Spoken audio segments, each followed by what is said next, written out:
Bien, ¿qué tal con todos? Un saludo, buenas noches a los presentes. Un saludo también al Círculo de Abogados. Y un saludo a aquellos que ya me están escuchando de manera diferida. Ok, este, a lo largo de las sesiones hemos visto justamente un poco del desarrollo del marco normativo en materia de áreas protegidas.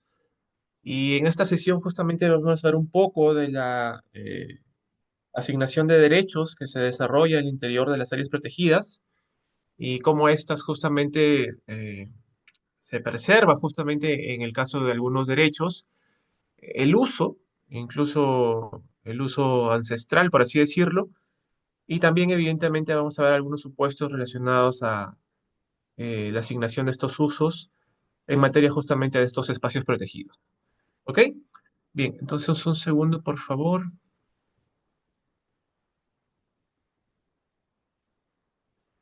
Bien, entonces el logro de la sesión es ver un poco justamente de la asignación de usos al interior de las áreas protegidas y también obviamente ver un poco que hace el CERNAM para poder registrar estos espacios y también justamente cuando corresponde hacer el saneamiento respectivo. Antes de iniciar justamente con respecto a la exposición, ¿no? Es importante tener en consideración quiénes son las autoridades que participan en el caso de la asignación de derechos, ¿no? Si bien es cierto, mencionamos que CERNAM, en el caso de las áreas de administración nacional, es el encargado de, valga la redundancia, administrarlas, ¿no? También es importante mencionar que el CERNAN en sí mismo no tiene atribuciones específicas, por ejemplo, para reconocer derechos, sobre todo derechos de índole de territorio, propiedad, entre otros, ¿no? Entonces el CERNAN en sencillo lo que va a hacer es justamente participar de manera coordinada con otras autoridades, si da el caso, ¿no? A efectos de reconocer si da el caso, ¿no? O sanear si da el caso también algún derecho. Y en efecto, evidentemente, el CERNAM lo que va a hacer en esa línea es respetar esos derechos en el marco justamente de la legislación antes mencionada, de la Ley de Áreas Naturales Protegidas, que habíamos revisado en sesiones previas, en donde básicamente la asignación de derechos se otorga previo al establecimiento de un área protegida. Pero también vamos a hablar de algunas casuísticas importantes que están desarrollándose en estos momentos en algunos espacios protegidos que vale la pena mencionar. Entonces, bajo esa óptica, lo importante es primero entender quiénes son los participantes o quiénes son las autoridades que se enmarcan justamente en el desarrollo de este rol relacionado a la asignación de derechos, pero también relacionado al saneamiento de algunos espacios que impactan evidentemente en los espacios protegidos como tal. Bueno, aquí tenemos justamente un pequeño gráfico de lo que corresponde a las autoridades intervinientes. La primera de ellas, evidentemente, es el Ministerio de Agricultura. El Midagri, dentro, evidentemente, de sus atribuciones, ejerce la rectoría, básicamente, de la formalización y también, obviamente, del saneamiento relacionado a los derechos relativos a comunidades nativas, comunidades campesinas, pero también lo hace en relación a los predios rurales. ¿Ok? Entonces, esta autoridad, como ente rector, se encarga, evidentemente, de aprobar la normativa respectiva sobre esta materia.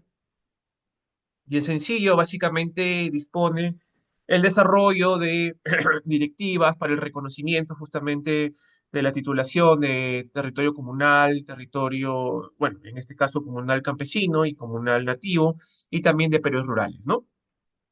Es importante considerar que el ministerio, o el Midagri, propiamente dicho, tiene una dirección específica para tales efectos, que es la Dirección General de Saneamiento, Propiedad Agraria y Catastro Rural, también denominada DIGESPAR, y es la encargada justamente de proponer los lineamientos específicos y también ejerce, evidentemente, el rol práctico de administración del catastro rural. Eh, Adicionalmente, la DIGESPAR, ¿no? Participa en algunos proyectos especiales para el saneamiento físico legal, siempre y cuando evidentemente existen las delegaciones respectivas, ¿no? Y las coordinaciones con los gobiernos regionales que tienen justamente esas atribuciones. ¿Ok?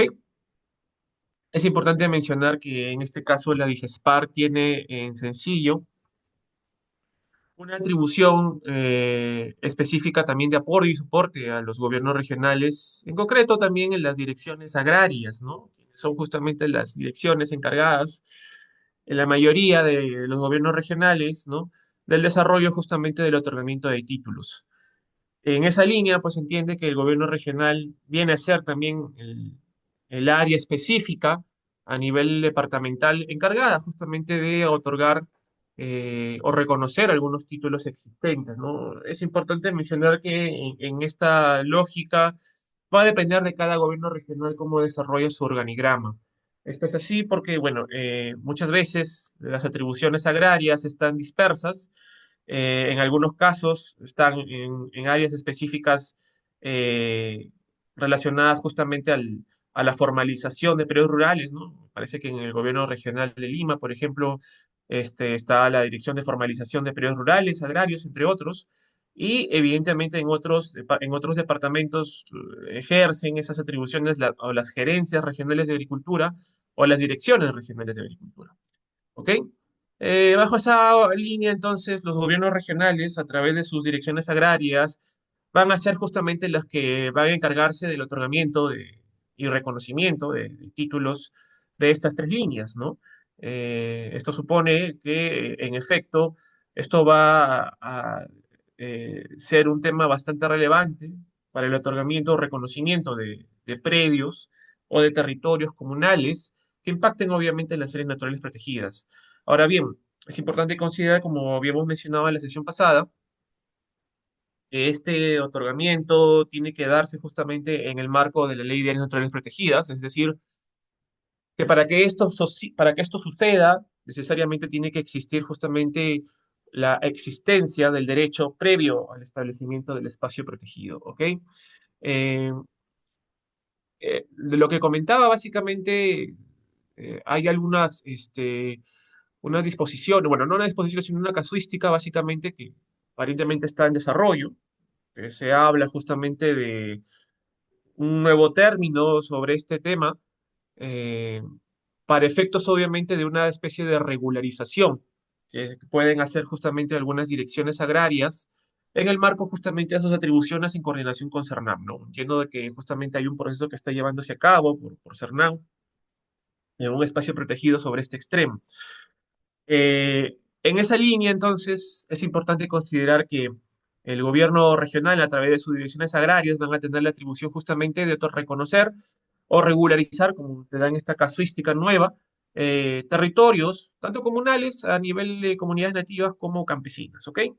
Siempre y cuando, evidentemente, este reconocimiento se corrobore que haya sido ejercido con la anterioridad del establecimiento del espacio protegido.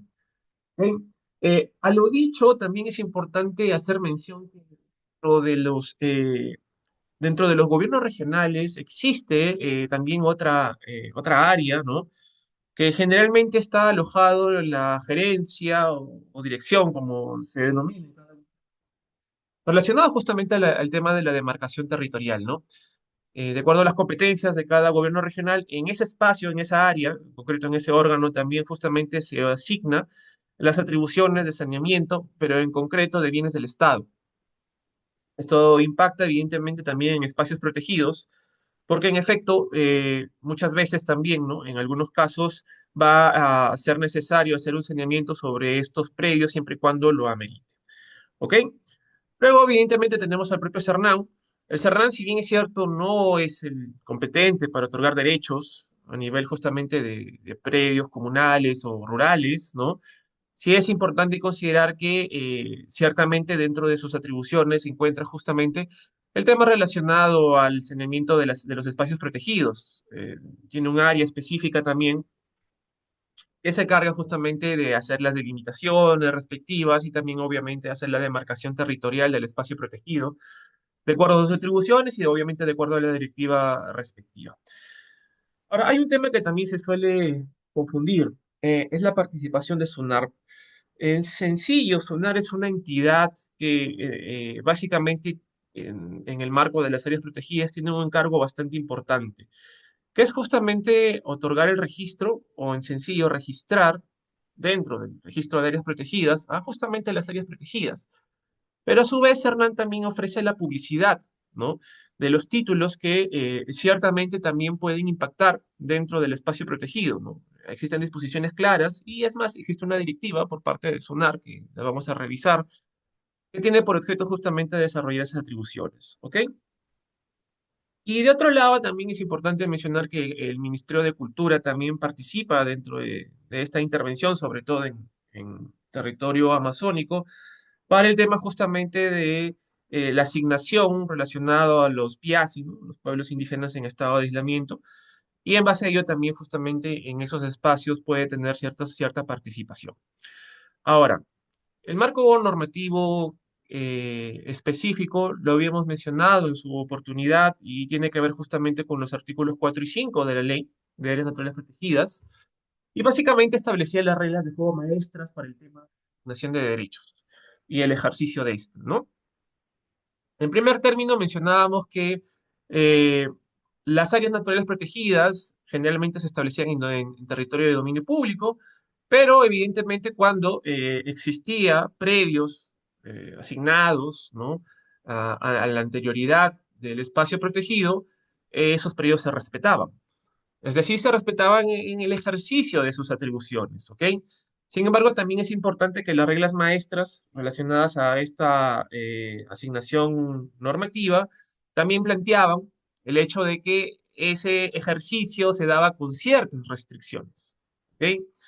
Mencionábamos también que esas restricciones hacían referencia, obviamente, al tema de, por un lado, del espacio protegido, por el otro, también las restricciones que pueda asignar el marco normativo a nivel justamente de desarrollo, de la reglamentación y directivas respectivas, y también sobre todo el plan maestro. Entonces tenemos, en primer término, los derechos asignados dentro de un área natural protegida se desarrollan, sí, en efecto, conforme a estas disposiciones, lo que incluye obviamente el respeto de este derecho, pero a su vez justamente las restricciones necesarias. Ahora bien, la norma también habla de acciones compensatorias o medidas compensatorias correspondientes.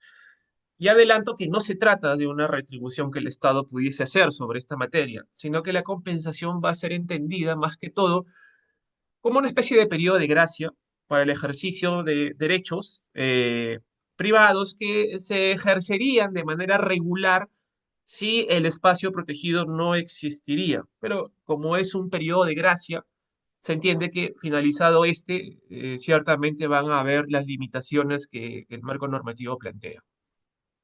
¿Ok? Bajo esa lógica, entonces tenemos esta línea maestra, ¿no? El artículo cuarto de la ley justamente plantea el respeto de estos derechos, pero con las restricciones respectivas y las compensaciones de ser el caso. También se menciona, evidentemente, que la propiedad y otros derechos reales, ¿no? Posesión, usufructo, según sea el caso, que también se ha establecido con anterioridad al establecimiento del espacio, también justamente se desarrollan en armonía con los fines y objetivos de las áreas con las que fueron creadas, ¿no? Existen disposiciones particulares en las cuales justamente esto se remite a que cada área protegida, cuando se cree y establezca unos objetivos particulares, es justamente ese es el punto de actuación para definir cuáles serían los potenciales usos del predio que ha sido previamente otorgado a un particular. ¿Ok?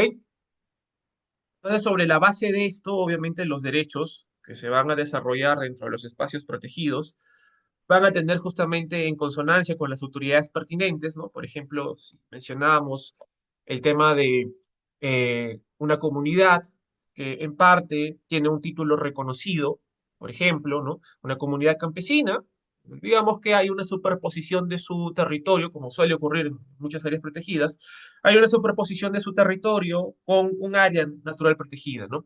No significa la proporción que está superpuesta va a perder reconocimiento a nivel de titularidad de esa comunidad.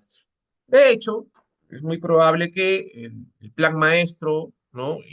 Recoja en la zonificación ciertas acciones que ya están desarrollando, en concreto las comunidades en esa zona particular del espacio protegido, si da el caso. Depende también, evidentemente, del tipo de categoría de área protegida. Pero también es cierto, y ocurre también con mayor fuerza, es que la mayoría de territorios, por ejemplo, de índole comunal, no se encuentran debidamente delimitados, ¿no? Y en esa línea, pues la participación de las autoridades va justamente a tener un rol bastante importante, sobre todo en la medida de que en el reconocimiento del territorio comunal, como mencionado en sesiones pasadas, muchas veces no ha habido una delimitación real o específica a nivel justamente de coordenadas. Y esto hace de que también haya superposiciones, ¿no? En esos extremos, evidentemente, lo que va a ocurrir, y es lo que sucede en realidad, es que la comunidad respectiva va a tener que solicitar ante la dirección agraria, ¿no?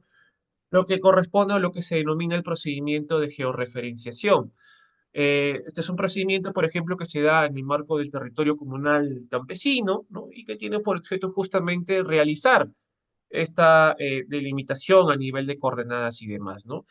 El procedimiento es muy parecido en realidad al tema de lo que corresponde a la titulación y deslinde de lo que es un territorio comunal, es decir, que tiene que desarrollarse un equipo técnico especial o denominado ETI, ¿no? Que es justamente el equipo que se encarga, en este caso desde la Dirección Agraria, a realizar el levantamiento de la información, ¿no? Por ejemplo, está compuesto por ingenieros, ¿no? Por un abogado, por un especialista SIG, y en base a ello justamente este se encarga, ¿no? Este equipo se encarga de ir a la zona y justamente levantar la información.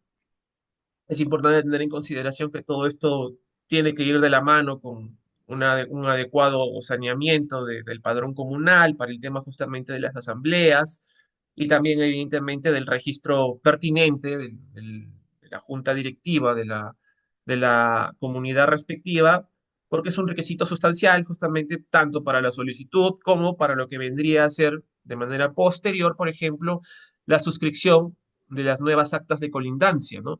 Sucede y da el caso que muchas veces en este proceso de asignación o reconocimiento, o en este caso particular de demarcación de territorio, se tiene que volver a realizar un proceso de generación de actas de colindancia debido obviamente a que muy probablemente puede existir superposiciones, ¿ya?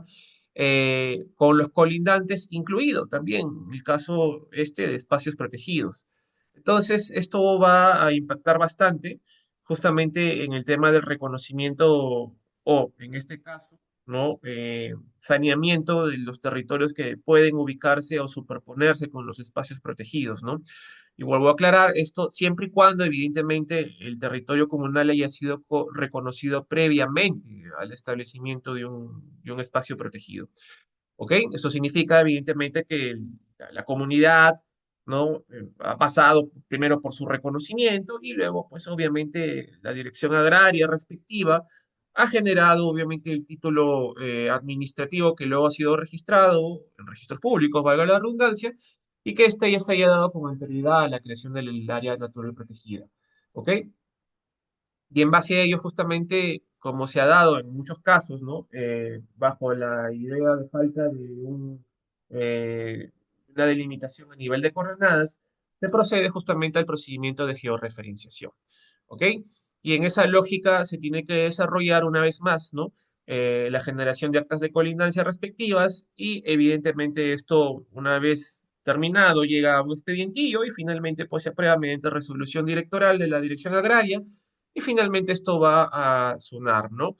Es importante mencionar que a lo largo de estos últimos años ha habido un nuevo marco normativo desde el ámbito agrario, más que todo en el año 2021 se aprueban justamente los lineamientos para la georreferenciación. Se han dado las controversias a nivel de SUNAR, ¿no? Esto es así debido a que la lógica o el espíritu del lineamiento está más que todo pensado en el consenso con lo que son los titulares de los predios colindantes, ¿no? Situación que evidentemente no se condice con la lógica de SUNAR de justamente respetar, ¿no? Y evitar superposiciones de acuerdo a su base gráfica registral. Ellos básicamente seguían en el BGR como una de las formas de justamente generar seguridad jurídica para la publicidad de los derechos que son registrados. Y esa situación justamente ha generado ciertos desafíos, ¿no? Desde la mirada de SUNAR, ¿no? Y han habido varios pronunciamientos de SUNAR un poco contradictorios, que justamente digo contradictorios porque van en contra de lo que dispone justamente los lineamientos del MIDAL sobre este tema, ¿no? Sin embargo, esto justamente está siendo superado, pero aún con ello, pues es importante mencionar pues que existen todavía en este proceso de georreferenciación muchos trámites que están todavía en desarrollo, incluso algunos paralizados justamente por esta mirada que tiene SUNAT, que justamente desarrolla un actuar basado en la seguridad jurídica en el marco del BGR, ¿no? Entonces, esa lógica justamente plantea ciertos desafíos en el reconocimiento y saneamiento de los derechos que se otorgan incluso dentro de los espacios protegidos. ¿Ok? Ahora bien, eh, si bien es cierto, tenemos al reglamento que desarrolla en concreto la asignación de derechos y de hecho de manera particular el artículo 44 justamente hace una remisión o refuerza la idea que está establecida en el artículo cuarto y quinto de la ley. Lo cierto es que también desde mucho tiempo atrás, ¿no? Desde la existencia del INRENA, por ejemplo, ya existían disposiciones específicas que también planteaban reglas de juego sobre estas limitaciones de los derechos que pueden ser ejercidos dentro justamente de las áreas protegidas. Tal es así que incluso estas limitaciones estaban justamente en función a la zonificación asignada. De esta manera, el tema de las limitaciones o restricciones del derecho de la propiedad, que por ejemplo se podía dar dentro de lo que eran los espacios protegidos, estaba más que todo configurada en consonancia a el tipo de zonificación que se establecía. Por ejemplo, las zonificaciones un poco más restrictivas, como las zonas de protección estricta o las zonas de uso silvestre, perdón, podrían justamente establecer restricciones que impliquen incluso la prohibición total de la realización de algún tipo de acto o actividad, ¿no? Que se pretendría desarrollar en el ejercicio de este derecho. Esto puede incluir, por ejemplo, la construcción de cualquier tipo de infraestructura. Cabe destacar que, por ejemplo, el ejercicio de los derechos, como el de la propiedad, tiene diversas atribuciones. Incluye el uso propiamente, el disfrute del predio, incluso puede incluir la enajenación o la transferencia del mismo para que se pueda entender y que en base a ello justamente estas atribuciones que se ejercen en función al derecho de propiedad podrían estar limitadas en función a la zonificación. De hecho, como habíamos visto previamente, incluso el tema de la transferencia o la libre disposición, por así decirlo, del derecho, va a estar limitado ciertamente porque existe un derecho de retracto por parte del Estado y evidentemente hay una limitación directa eh, para aquel que tenga un derecho dentro del espacio protegido y desea justamente transferirlo bajo cualquier modalidad. ¿Ok? Es importante considerar entonces que en primer término las zonificaciones específicas dadas dentro de la zonificación de cada espacio van justamente a limitar el ejercicio de algunos derechos como de la propiedad, incluida justamente la edificación de infraestructura, entre otros. ¿Ok? Entonces, es importante considerar que bajo una regla general, estas limitaciones deberían estar dadas en el plan maestro. Pero como les mencioné, si el plan maestro justamente no desarrolla a cierto detalle esta asignación de derechos, pues esto puede estar presente justamente en estos lineamientos que han estado, bueno, vigentes desde la época del INRENA. ¿Ok? Entonces, esto es bastante importante tener en consideración porque esto va justamente a impactar, de acuerdo a la zonificación, el ejercicio de cada derecho eh, específico según justamente los lineamientos o el plan maestro respectivo. ¿Ok? Bajo esa lógica, entonces, por ejemplo, no se van a permitir a nivel justamente de ejercicio de derechos, por ejemplo, nuevos asentamientos humanos dentro de áreas protegidas, ¿no? Eh, no sé si ustedes han visitado áreas o espacios protegidos, seguramente habrán visto que dentro de espacios protegidos sí existen, concretamente poblaciones locales.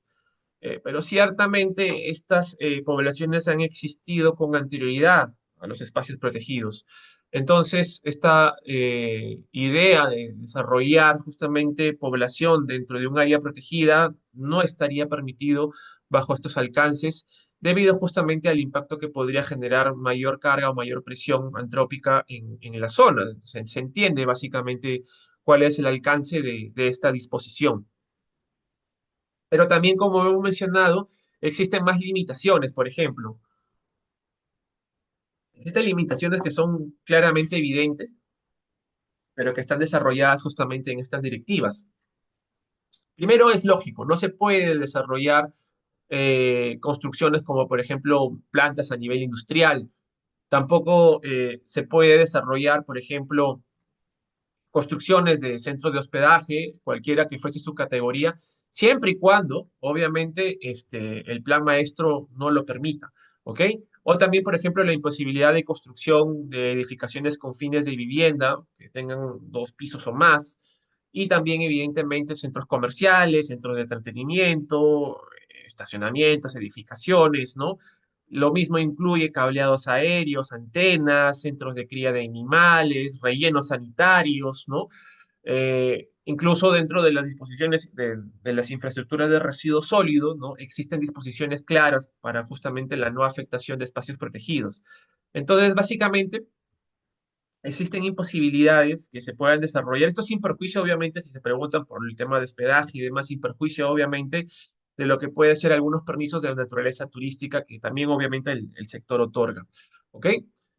Ahora, en concreto, también los lineamientos parten de la idea, como hemos mencionado, que existe de acuerdo a ciertas limitaciones el ejercicio de estos derechos en base justamente al tema de la zonificación asignada.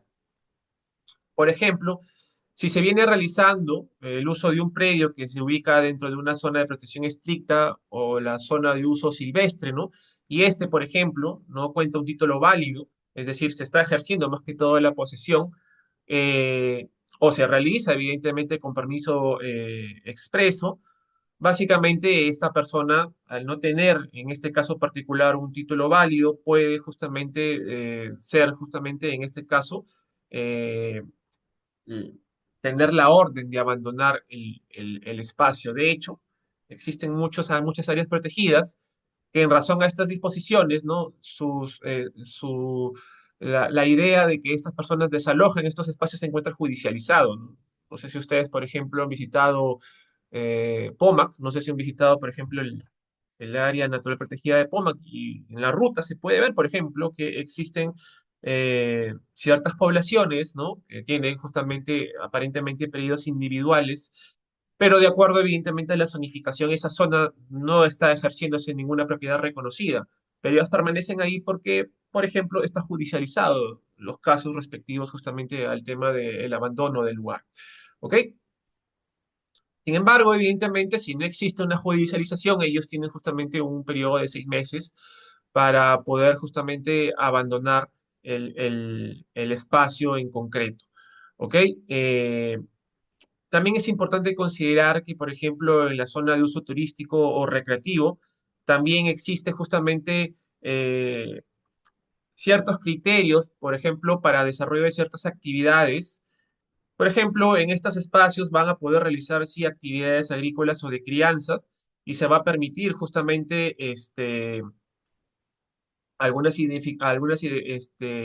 edificaciones con fines turísticos. Y esto, evidentemente, pues, de acuerdo a la envergadura, obviamente va a requerir justamente de un instrumento ambiental respectivo. Cabe destacar que esto debe ser en consonancia con las normas de lo que corresponde, obviamente, al Sistema Nacional de Evaluación de Impacto Ambiental, y también en específico el reglamento sectorial del sector turismo, el reglamento ambiental, y cuando corresponde a la clasificación anticipada. La misma situación obviamente va a incurrir en zonas de recuperación, y evidentemente debido a, a la definición de estos espacios que justamente tienen por objeto rehabilitar, recuperar justamente con fines ecológicos el espacio en concreto. Lo que se desarrolla en este caso es básicamente que las actividades que puedan desarrollarse dentro de estas zonas no pueden justamente ir en contra de los fines de recuperación de esa área en particular. Luego, obviamente, están las zonas histórico-cultural y por obvias razones, en esos espacios donde hay justamente patrimonio cultural, no se puede desarrollar, por ejemplo, labores como la agrícola, la pecuaria, ¿no? Que ciertamente pues podrían impactar en los monumentos, restos arqueológicos, entre otro patrimonio que pueda desarrollarse y esté debidamente zonificado en ese lugar. Lo mismo ocurre también con el tema de la ocupación humana, por ejemplo, con viviendas, ¿no? O salvo que haya existido un acuerdo previo a nivel justamente de propiedades que puedan desarrollarse de acuerdo justamente a la legislación del patrimonio cultural, es decir, básicamente propiedades que tengan justamente esta categoría si así lo corresponde, ¿ok? Y esa situación obviamente involucra que para el desarrollo de actividades que, por ejemplo, ya existían en esta zona, puede existir un periodo de gracia, ¿no? O una compensación, como se suele denominar, de 5 años hasta que adapten sus actividades. Es decir, que tiene 5 años justamente para que abandonen las prácticas agrícolas o pecuarias en la zona. ¿Ok? Y esa situación obviamente incluye, ¿no? La situación de aquellos que están ejerciendo también a nivel de posesión. Entonces, la compensación era lo que hacía mención, ¿no?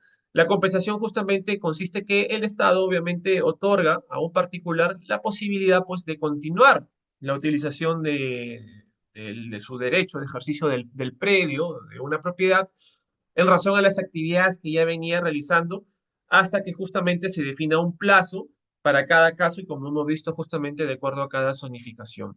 ¿Ok? Y esto luego obviamente va a involucrar que transcurrido ese plazo, ¿no? Se van a imponer las limitaciones que hemos mencionado, ¿no?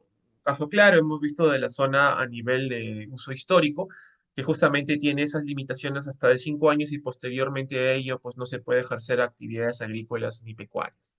¿Ok? Otro punto también bastante importante era justamente esta idea de opción de compra, ¿no?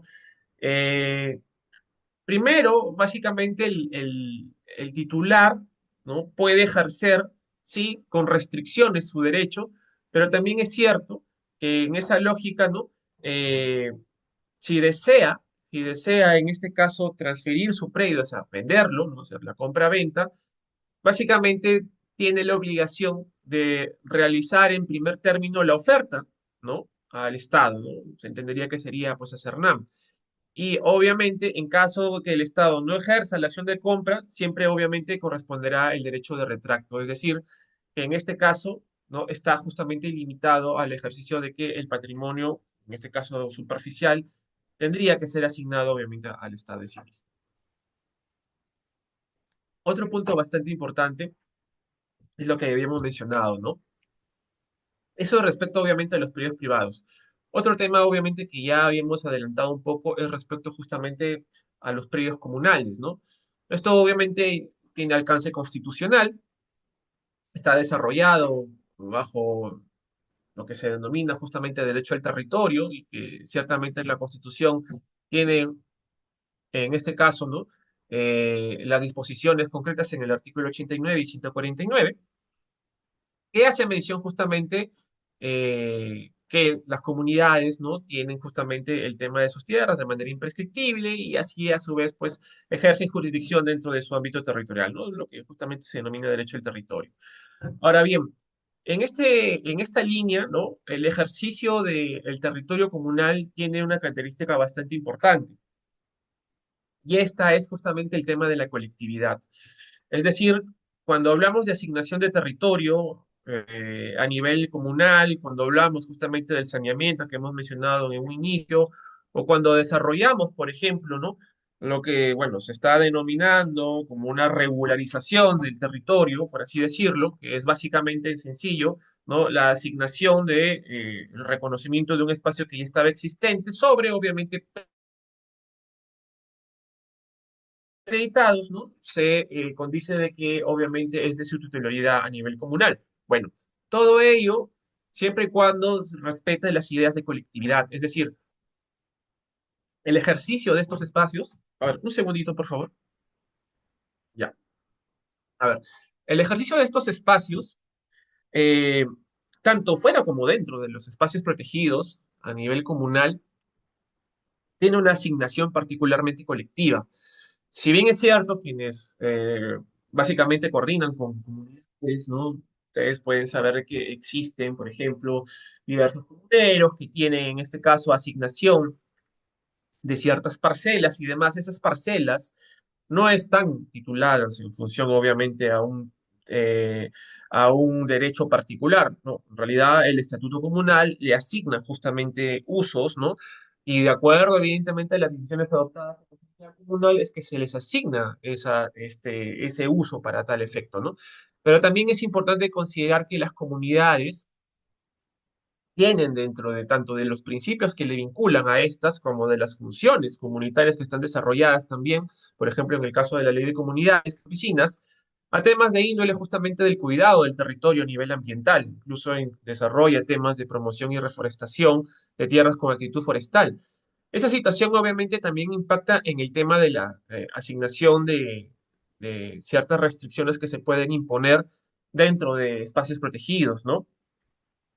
Si bien es cierto, en esta lógica, ¿no? Las comunidades ejercen ciertamente sus derechos colectivos en consonancia a lo que pueda disponer, por ejemplo, un plan maestro de un espacio protegido.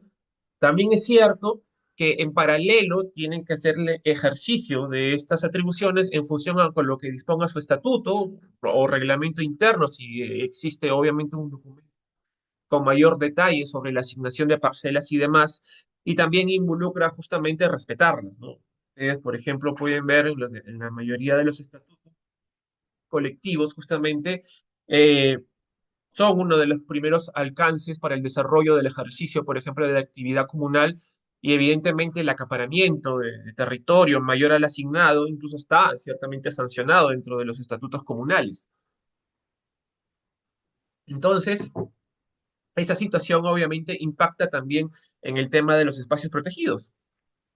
Ciertamente, cuando se desarrolla, en este caso, las atribuciones para la asignación de usos dentro de territorio protegido, pues no solamente tiene que ver con el plan maestro, sino que también tiene que ser en función a lo que dispongan las decisiones comunales, ¿no? Y así obviamente tienen que adoptarse las decisiones respectivas para también otro tipo de compromisos que se puedan desarrollar más allá del tema de la asignación de usos o en este caso del saneamiento, por ejemplo, para el tema también de acuerdos de acuerdos, perdón, de conservación, entre otros. ¿Ok?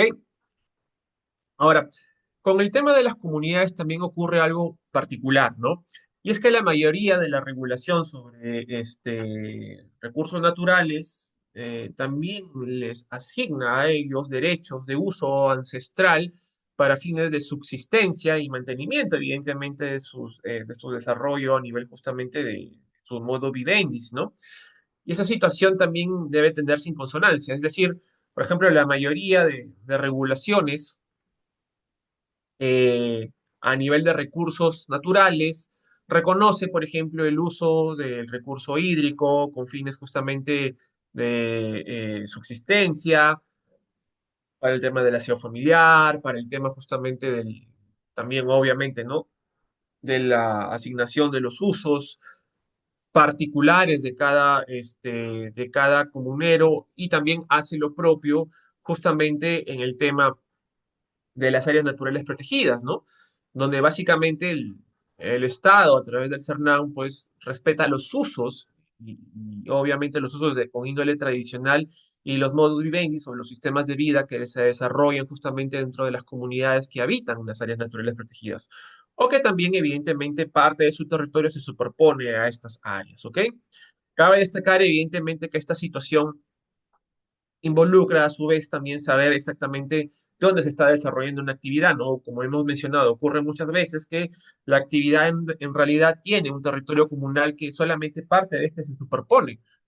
con el derecho o con el espacio protegido. Entonces, dentro del espacio protegido va a hacer aplicación, obviamente, la legislación de áreas naturales protegidas, y fuera de estas, obviamente, va a estar siendo aplicable la legislación forestal, que también a su vez, obviamente, reconoce el tema del aprovechamiento del recurso forestal y de fauna con fines, obviamente, de subsistencia y demás.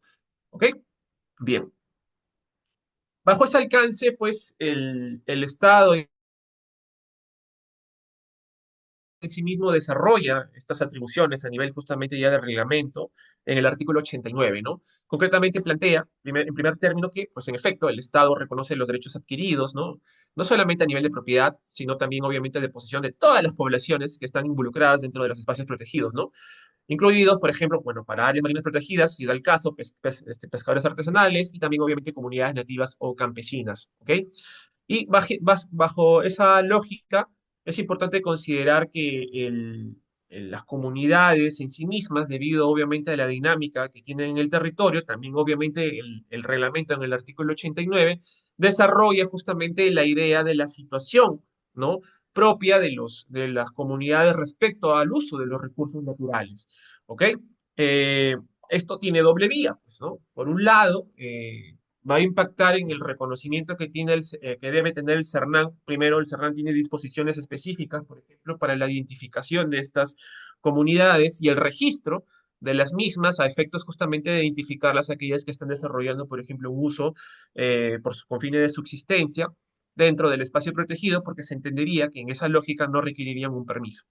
Pero eso ya lo hemos visto, me parece que está planteado como lo hemos desarrollado en la resolución presidencial 162-2021 CERNAM. Pero también es importante considerar que el tema de la asignación o el reconocimiento de estas comunidades respecto justamente a los usos que tienen sobre los recursos naturales dentro de los espacios protegidos puede impactar desde otra lógica, ¿no? Y esta lógica justamente tiene que ver con las medidas administrativas o normativas, ¿no? Que se podrían desarrollar en el ámbito de actuación de estas comunidades y que obviamente pueden impactar, ¿no? Eh, o regular desarrollo. Y en esa línea también el CERNAN justamente plantea, en este caso, los lineamientos para el desarrollo de consultas previas, cuando sí lo corresponda. Incluye, por ejemplo, disposiciones como, por ejemplo, los maestros, ¿no? O también, obviamente, la propia categorización de una zona reservada y convertirla en un área protegida, según sea el caso, ¿no? Siempre y cuando, evidentemente, la población local tenga categoría de pueblo originario, ¿no? Como les había mencionado, pues cuando abordamos el tema de las ACRs, esto va a depender justamente de la adecuada identificación de estas poblaciones, siempre y cuando cumplan con los cuatro criterios relacionados justamente a la autopercepción, ¿no? El desarrollo, tema político-administrativo que tiene la comunidad, ¿no? La existencia previa, ¿no? A la formación de la República Peruana o la conquista, y justamente la relación y vinculación de estas con el territorio. ¿Ok? Bien. Entonces, básicamente, el artículo 89 desarrolla justamente estas ideas, ¿no? A su vez, también implica justamente el reconocimiento de lo que hemos mencionado, ¿no? Que las áreas naturales protegidas, debido evidentemente a que pueden alojar comunidades dentro de estas, también justamente reconocen no solamente el uso con fines de subsistencia, respecto obviamente a los recursos aprovechados, sino también obviamente a los derivados que pueden generarse de estos. ¿Ok? Cabe destacar que sí es importante considerar que si alguien o una comunidad desea, más allá de, o sea, si pinta una reserva comunal, pero más allá desea tener justamente con fines evidentemente comerciales, ahí es muy posible que sí va a requerir justamente un contrato de aprovechamiento de recurso natural conforme obviamente a las disposiciones de CERNAM. ¿Ok? Bien. Entonces, esto ya lo habíamos desarrollado también en el tema de las ACRs, ¿no? Porque básicamente es la misma aplicación, pero ciertamente pues, la disposición del artículo 89 desarrolla que justamente el aprovechamiento se puede dar, ¿no? Dentro del espacio protegido, pero con excepción, evidentemente, de lo que ya hemos visto, ¿no? Las zonas de protección estricta y las zonas de uso silvestre, ¿no? Eh, y obviamente, pues, de acuerdo obviamente a las disposiciones específicas del plan maestro del área protegida. ¿Ok? Bien. Ahora, el artículo 90 del reglamento también obviamente hace una mención al respecto de los usos ancestrales, vinculados justamente con fines de subsistencia a nivel de comunidad nativa o grupos humanos o campesinas. Es importante considerar que, tal y como ya el Tribunal Constitucional lo había desarrollado en su oportunidad, el uso en sí mismo, el aprovechamiento del recurso puede ser tanto material como espiritual. Entonces, sí, implica justamente que este desarrollo no se limite únicamente en específico para fines, obviamente, del aprovechamiento directo, sino que también podría darse el caso, obviamente, que tenga fines, ¿no? Espirituales, relacionados, obviamente, a las tradiciones, ¿no? Y adecuado proceder de la comunidad de la zona en concreto, ¿no? Les hablé del caso de la CR Huaytapallana, que ciertamente tiene estas disposiciones para tales efectos debido, obviamente, a la particularidad de esa zona en concreto, ¿ok?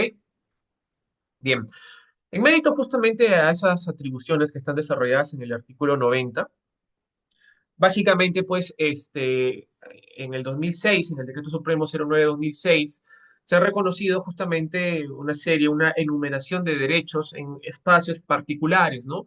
Básicamente, este decreto reconoce, ¿no? Por ejemplo, los derechos que hay a nivel de posesión, uso, usufructo, de índole ancestral o tradicional de los pueblos originados, justamente vinculados, por ejemplo, al aprovechamiento sostenible de la totora, entre otros, ¿no? Y eso justamente impacta en los espacios protegidos que están justamente en el lago Titicaca, ¿no? Y ciertamente, pues, hace mención, ¿no? En dónde se van a hacer esos usos, ¿no? En específico de estos recursos en el marco justamente del uso tradicional. ¿Ok? Bien. En esta lógica, entonces, podemos mencionar que los espacios protegidos, si bien es cierto, ¿no? Respetan los derechos previamente otorgados, estos se deben hacer en función a las limitaciones que, dado el caso, evidentemente tienen que ser en consonancia con el marco normativo y los planes maestros respectivos. ¿Ok? Ahora bien, también es importante considerar que el espacio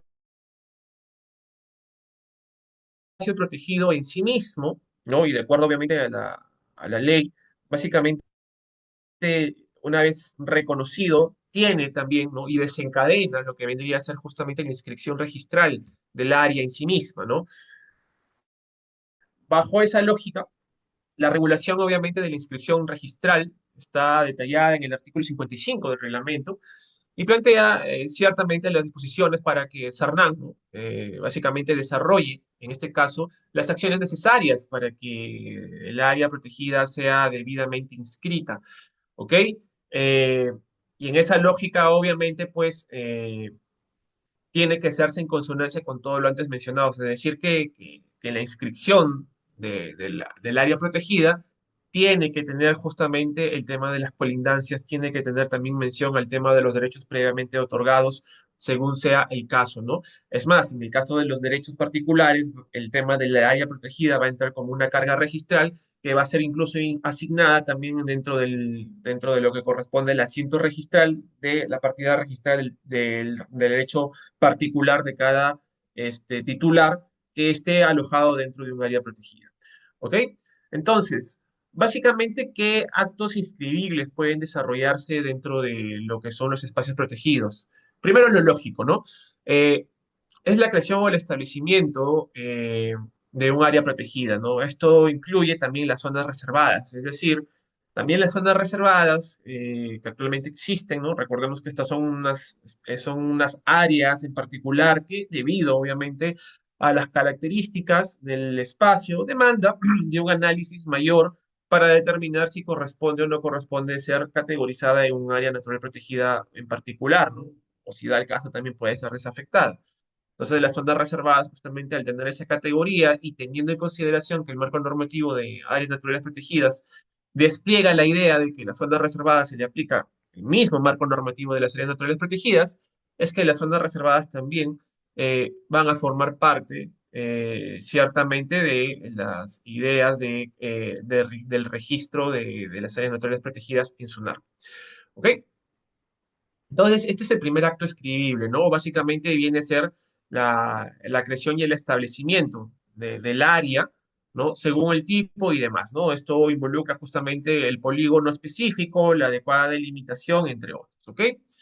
También eso va a involucrar que pueda desarrollarse alguna modificación o extinción de derechos sobre el área natural protegida, ¿no? Hemos visto justamente las limitaciones y las compensaciones que pueden ver, que pueden existir, o en el caso cuando corresponda, pues la asignación de titularidad al Estado en función justamente de las atribuciones y limitaciones que tiene el titular respecto justamente a la libre disposición y transferencia de su derecho, ¿ok? Pero también es cierto que puede justamente ser registrado derechos en materia justamente de aprovechamiento. Puede ser justamente alguna autorización o permiso que pueda desarrollarse sobre tal efecto. Misma situación, obviamente, puede ser impuesto, ¿no? A nivel de registro, alguna medida cautelar, perdón, que recaiga sobre el área natural protegida, ¿no? Mencionábamos, por ejemplo, que en algunos espacios protegidos existe todavía litigios sobre el tema de la permanencia de alguna población que se está disputando, ¿no? A nivel de derechos, ¿no? La titularidad de alguna parte del espacio protegido, ¿no? Y muchas veces, para efectos, evidentemente, de continuar con la permanencia de estas personas hasta que se decida, evidentemente, por la vía judicial, el reconocimiento o no de la titularidad, es que imponen medidas cautelares para que justamente se mantenga el ejercicio de la posesión hasta que el juez defina justamente en el juicio principal si corresponde o no corresponde otorgar la titularidad. ¿Ok? Misma situación obviamente va a incluir el tema de las resoluciones judiciales o administrativas que puedan restringir el derecho o como hemos visto justamente pues otorgar, ¿no? La regularización de derechos justamente establecidos. No digo regularización porque más concretamente esto más que todo va del lado administrativo, ¿no? Como hemos mencionado, la lógica del CERNAM y dado obviamente las atribuciones que éste tiene, pues se subsume y se remite a lo que disponga. En este caso, la autoridad competente, la dirección agraria. Y en esa línea, ¿no? Si existe obviamente un reconocimiento con efectos de regularización de algún derecho comunal, ¿no? En caso en concreto, evidentemente, esto va a ocurrir, ¿no? Esa regularización, entre comillas, mediante una resolución administrativa. Digo, que básicamente tiene a bien, obviamente, a reconocer una delimitación adicional, ¿no? Al territorio comunal, y en tal efecto, evidentemente, va a ocurrir que ciertamente se va a tener que, si esto obviamente está dentro del espacio protegido, va a tener que evidentemente ser registrado, ¿no? De esta forma también en SUNAR, ¿no? Obviamente esa zona va a entrar como carga para el tema, para efectos del área protegida establecida, y evidentemente lo que va a desencadenar luego es que posiblemente, ¿no? Según sea el caso, posiblemente va a haber una nueva zonificación en el siguiente plan maestro. Y esto obviamente va a ser en consonancia, evidentemente, con el ejercicio y el diagnóstico que se haga para tal efectos al momento de actualizar el plan maestro. ¿Ok? La situación obviamente va a impactar directamente pues, a nivel de acto administrativo, también obviamente, como he mencionado, en el registro de protegidos. ¿Ok? Y esa situación obviamente pues también justamente impacta en otros predios que pueden ser ubicados.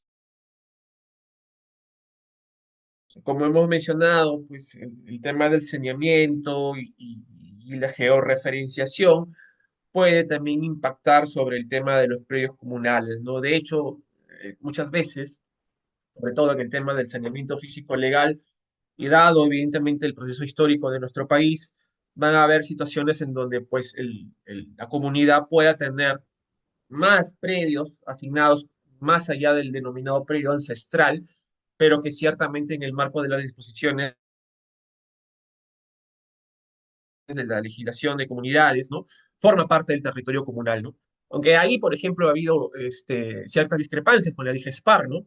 Que estableció, por ejemplo, me parece en el 2016, un pronunciamiento sobre para tales efectos, es decir, para nuevos territorios comunales, no tendrían la categoría de tales, sino como territorios privados de comunidades, ¿no? Pero que no tenían esa categoría de colectivo y comunal y que para tal efecto ni deslinde, ni evidentemente le es aplicable en los procesos de georreferenciación. una situación bastante interesante que se desarrolló a nivel de pronunciamiento, pero por ejemplo en San Martín, esa situación evidentemente no ha ocurrido así a través de las direcciones agrarias respectivas. ¿Ok? Muy bien. Entonces, cada uno de estos justamente involucra lo que hemos mencionado, ¿no?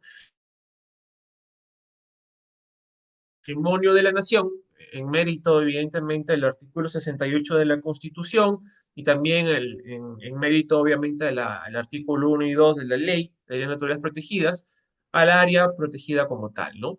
Eh, y esto, evidentemente, recae, obviamente, en el CERNAN o también en el gobierno regional para el caso de la sociedad, ¿ok? Y básicamente, esta situación involucra que también se dé justamente una publicación en el diario oficial con la georreferenciación respecto al polígono que ha sido identificado como espacio protegido, ¿no? Misma situación ocurre, como hemos dicho, con la zona reservada, tanto al inicio de su delimitación, ¿no? Y aquí, por cierto, esta es una directiva que, si bien es cierto, está haciendo mención a una resolución ministerial, ¿no? Hubo luego un cambio que justamente planteó que la zona reservada tenga justamente la asignación a través del decreto supremo o un decreto supremo. ¿Ok?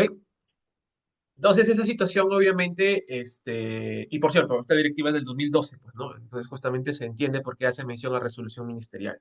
El cambio ocurrió en el 2014. Bueno, entonces, básicamente esta situación involucra e impacta en la idea de que la zona reservada justamente se registra tanto desde su creación como o la categorización que tiene mediante decreto supremo respectivo como área o espacio protegido, ¿no?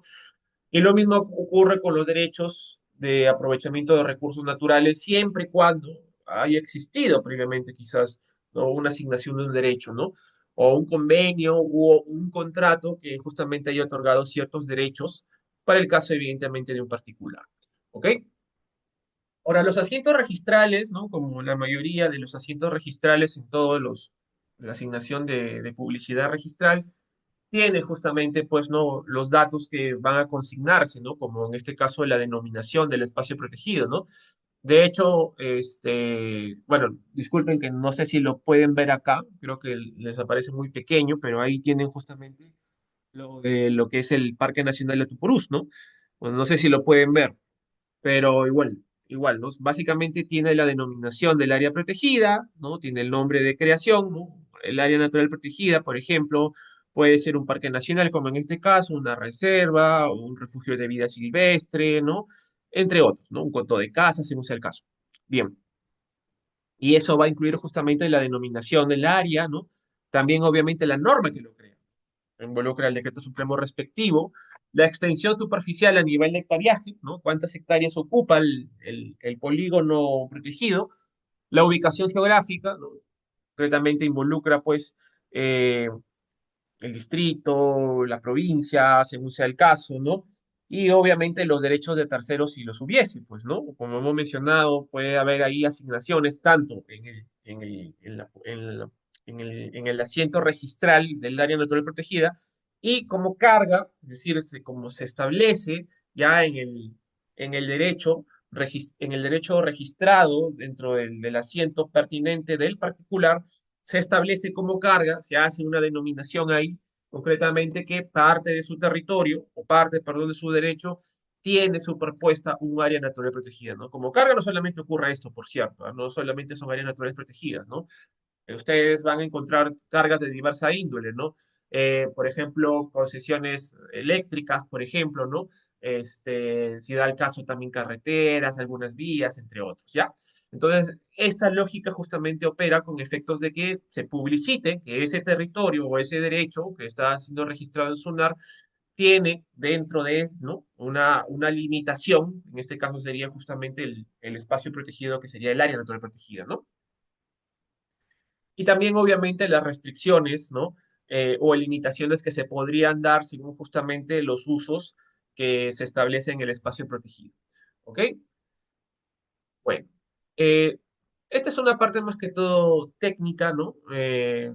Recordemos que el tema del registro requiere mucho justamente asignación de los sistemas de información geográfica, y eso va a involucrar justamente una evaluación por parte de funcionarios de SUNAR, ¿no? Como les he mencionado, van a utilizar mucho el BGR, ¿no? La base gráfica registral, van a ver justamente si el espacio protegido se superpone con otros derechos no consignados, ¿no?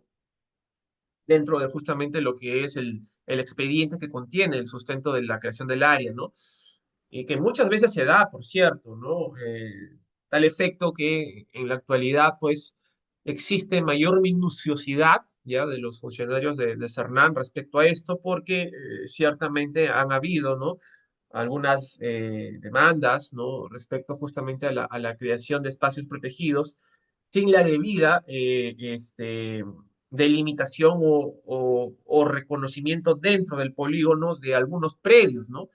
Y evidentemente el impacto sí es enorme, pues, porque en esa lógica, si estamos hablando de que yo soy un titular de un derecho, ¿verdad? Que está dentro de un espacio protegido y que en esa línea, ni siquiera el expediente que contiene el área se me ha reconocido dentro de esta, mi ejercicio del derecho de la propiedad, según sea el caso, pues obviamente el impacto puede ser mayor si es que esa zona en particular está consignada como, por ejemplo, zona de protección estricta, ¿no? Ya hemos visto ahí en las limitaciones que incluso se prohíbe todo tipo de viviendas y demás, infraestructura, entre otras. Entonces, obviamente, el impacto es bastante mayor, ¿no? Y esto ha generado que en la práctica, en la actualidad, pues los funcionarios de Cernam sean un poco más minuciosos, ¿no?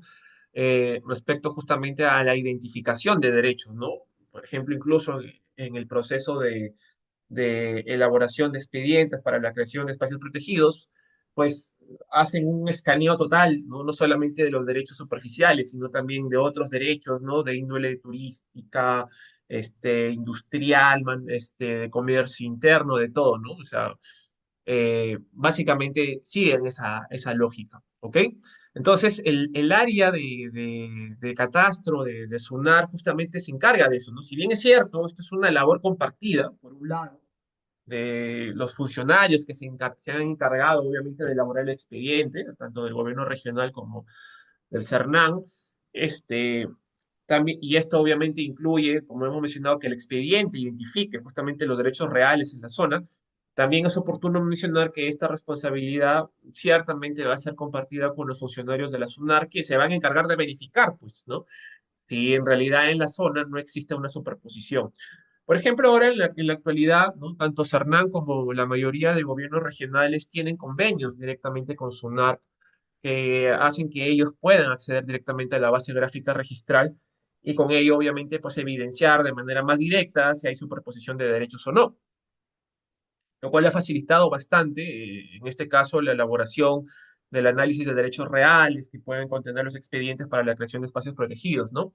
Pero también es cierto mencionar que esto básicamente no garantiza, como hemos mencionado, de que siempre vaya a haber quizás un tercero que tenga un derecho reconocido y que no esté registrado, ¿no? La base gráfica registral es alimentada por diversas fuentes de información, obviamente directamente las planteadas por la misma SUNAR, pero eso no garantiza de que siempre pueda haber un tercero con un título válido, ¿ok? Yo sea el caso, ¿no? Estas situaciones incluso, por ejemplo, siempre se subsumen a títulos bastante antiguos, ¿no? Por un caso en Cajamarca, donde pues, una comunidad tenía un título de 1800 y tanto, ¿no? Y ellos querían justamente ese reconocimiento para tener un área de conservación privada. Bueno, en fin, básicamente esta idea justamente recoge de que la revisión de SUNAR no es una revisión respecto al expediente en sí misma, ¿no? Recordemos que la labor de SUNAR no va en esa línea.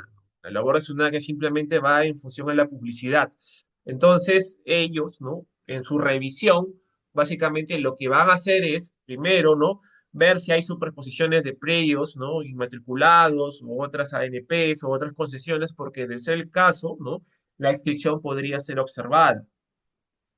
También, evidentemente, eh, pueden haber justamente alguna discrepancia sobre el tema del mapa, ¿no? Aquí hay dos tipos de superposiciones, por cierto, ¿no? Existe una superposición física, a nivel justamente de derechos y existe una superposición gráfica, ¿no?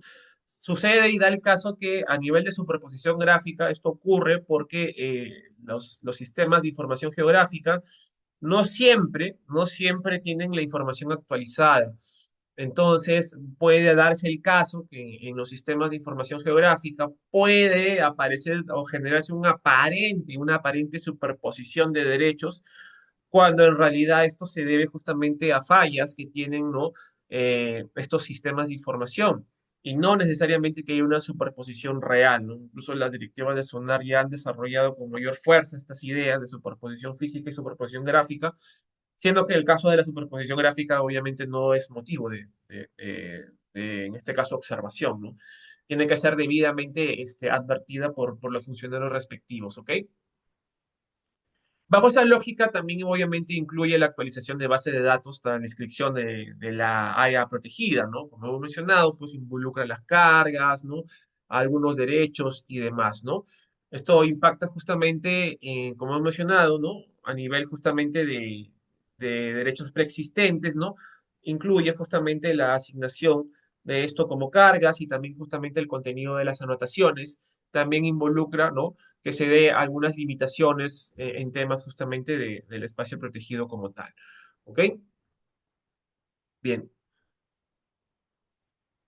Entonces, el proceso básicamente involucra el registro del espacio protegido como tal, ¿no? Las anotaciones respectivas, ¿no? Eh, y obviamente el traslado al registro del expediente, al registro obviamente de espacios protegidos de SUNAR como tal. ¿Ok? También involucra obviamente que, como hemos mencionado, puede darse el caso que pueda existir justamente predios, ¿no? Que, por ejemplo, requieren un saneamiento físico legal con respecto, obviamente, a espacios protegidos que se dan, obviamente, dentro, pero de predios que se dan dentro de estos espacios protegidos como tal. ¿Ok? Si bien es cierto, hemos mencionado que Cernam otorga derechos y básicamente incluye, en este caso particular, eh, lo que corresponde obviamente a el tema de asignación de derechos en sí mismo, también es importante considerar que sí tiene, ¿no? Las atribuciones de opinar justamente favorablemente, ¿no? Respecto, obviamente, a ciertas asignaciones de derechos que puedan tener dentro, obviamente, de estos espacios y que pueden estar en consonancia, ¿ya? Con lo que corresponda con los fines del espacio protegido o el área protegida. ¿Ok? Bien. Entonces, básicamente todo ese proceso, sí, ya, perfecto. A ver, entiendo, obviamente sí, tienes razón, no todos acá son abogados y vamos a detallar esas aclaraciones al final, ¿ya? Pero sí, vamos a plantear un lenguaje un poco más sencillo. Bien, entonces el tema de la inscripción del espacio protegido justamente involucra esto, ¿no? Involucra la remisión de información, ¿no? A nivel geográfico, a nivel técnico, ¿no? Obviamente involucra que toda esta información sea debidamente desarrollada a nivel justamente del expediente. Obviamente cada una de las áreas respectivas, ¿no? Del CERNAM va a tener un rol, ¿no? Primero, obviamente, la Dirección de Desarrollo Estratégico, básicamente la DDE, lo que va a hacer justamente es hacer una información digital y técnica sobre la inscripción del espacio, ¿no? Obviamente, la Oficina de Asesoría Jurídica, ¿no? También en consonancia con la DDE, va a hacer justamente la asistencia técnica legal, ¿no? Respecto a alguna inscripción de los derechos que podrían ser otorgados y las limitaciones del caso, ¿ok? Y finalmente, esto, pues, a nivel de jefatura va a ser justamente la idea de la inscripción respectiva a nivel del espacio protegido.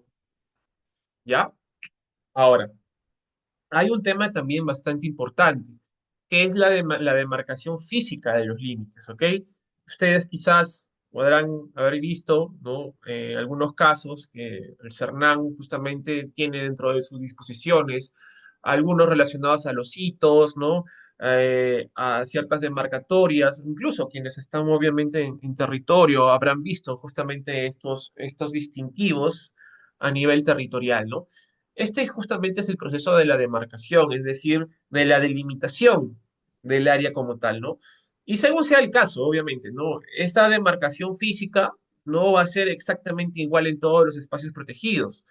Primero, se tiene que hacer un diagnóstico, un análisis, ¿no? De la necesidad de demarcación. ¿Por qué puede ocurrir la demarcación? Primero puede ocurrir la demarcación para efectos, evidentemente, de generar seguridad jurídica con los colindantes, ¿no?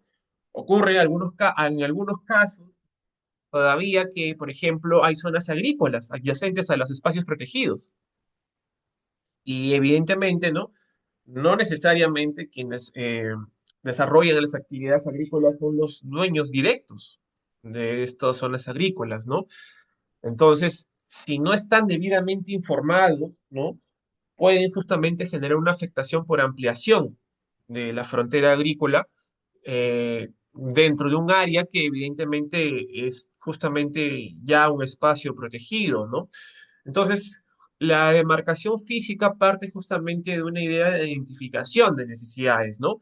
Es decir, saber justamente si es necesario en algunas zonas particular generar, ¿no? Algún tipo de demarcación como hitos, ¿no? Entre otras, por ejemplo, señales demarcatorias, según sea el caso, y en base a ello, pues en unas zonas bastante particulares, ¿no?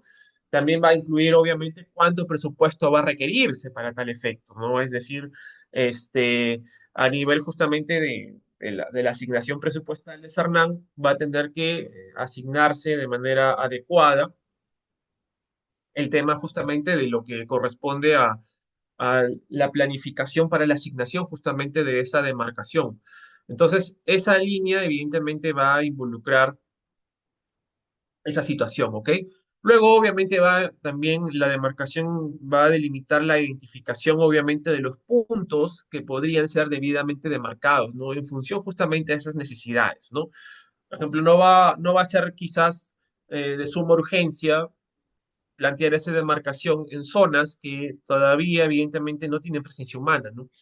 O que no hay una zona de potencial proyección de expansión humana, ¿ok?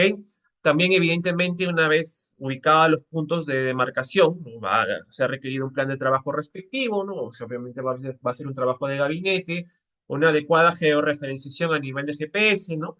El informe técnico respectivo. Posterior a ello, evidentemente, va a haber una certificación a nivel de coordenadas, ¿no? Y finalmente, pues, ¿no? Una vez desarrollado todo esto, va a plantearse justamente la instalación de los hitos, ¿no? O los señaladores de demarcación, ¿ok? Y finalmente, pues, se tiene que dar un mantenimiento de esto, ¿no? De hecho, es importante considerar que dentro de lo que corresponde al tema de la parte sancionadora del CERNAM, ¿ya? Esta situación incluso puede ocurrir una infracción si este tipo de demarcación es afectada, ¿ok? Básicamente ese es un tema que se debe tener en consideración porque, bueno, de acuerdo a las atribuciones de CERNAM, pues la jefatura, advertir esta situación, podría iniciar un procedimiento sancionador sobre la materia, ¿ok? Bien. Entonces, básicamente eso involucra también el tema de la actualización, ¿no? Como hemos mencionado, a nivel de los límites que puedan darse, a nivel justamente de las modificaciones y demás, ¿no? Entonces, vamos a ver un poco de esa demarcación. Básicamente, la demarcación involucra, primero, tener justamente un área que ya tiene una categoría definitiva, y básicamente se le instala infraestructura demarcatoria, ¿no? Pueden ser hitos, pueden ser boyas, en el caso de áreas marinas protegidas, ¿no? Pueden ser también letreros, ¿ya? Pueden ser murales, limítrofes. En algunos casos, ¿ya? Yo he visto incluso, por ejemplo, en Pomac hay también ciertas vallas que impiden justamente, o demarcan, por así decirlo, o delimitan la zona entre la zona agrícola y obviamente el bosque seco, el área protegida ahí. ¿Ok? Y bajo esa lógica, obviamente, pues señalan dónde empieza, ¿no? La finalidad de la demarcación territorial o la demarcación de los límites, ¿no?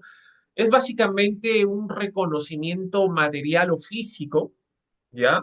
De lo que corresponde, obviamente, al tema de la existencia del espacio. Sí, creó por norma, por ejemplo, no se crea por decreto supremo, perfecto.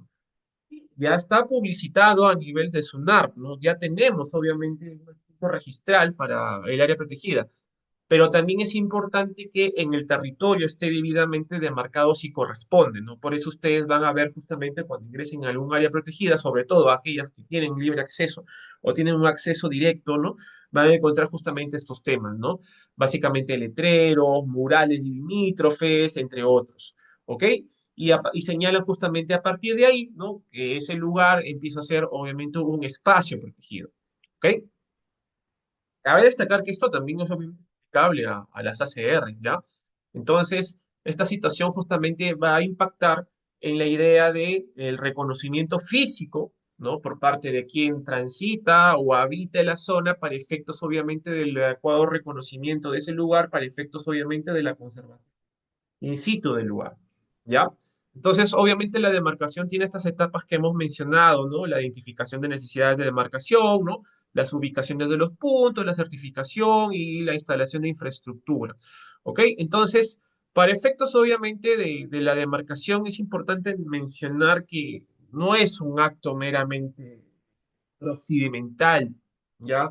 No es un acto que, por así decirlo, se desarrolla por el mero hecho, o la propia de la regulación como tal, no, sino que justamente involucra que es un acto bastante necesario, sobre todo en zonas de presencia humana, y más aún cuando, por ejemplo, potenciales actividades ilícitas, ¿ok? Entonces, por ejemplo, evidentemente, al demilitar claramente el espacio protegido, puede obviamente prevenir conflictos sobre los límites, ¿no? Sobre todo sobre los colindantes,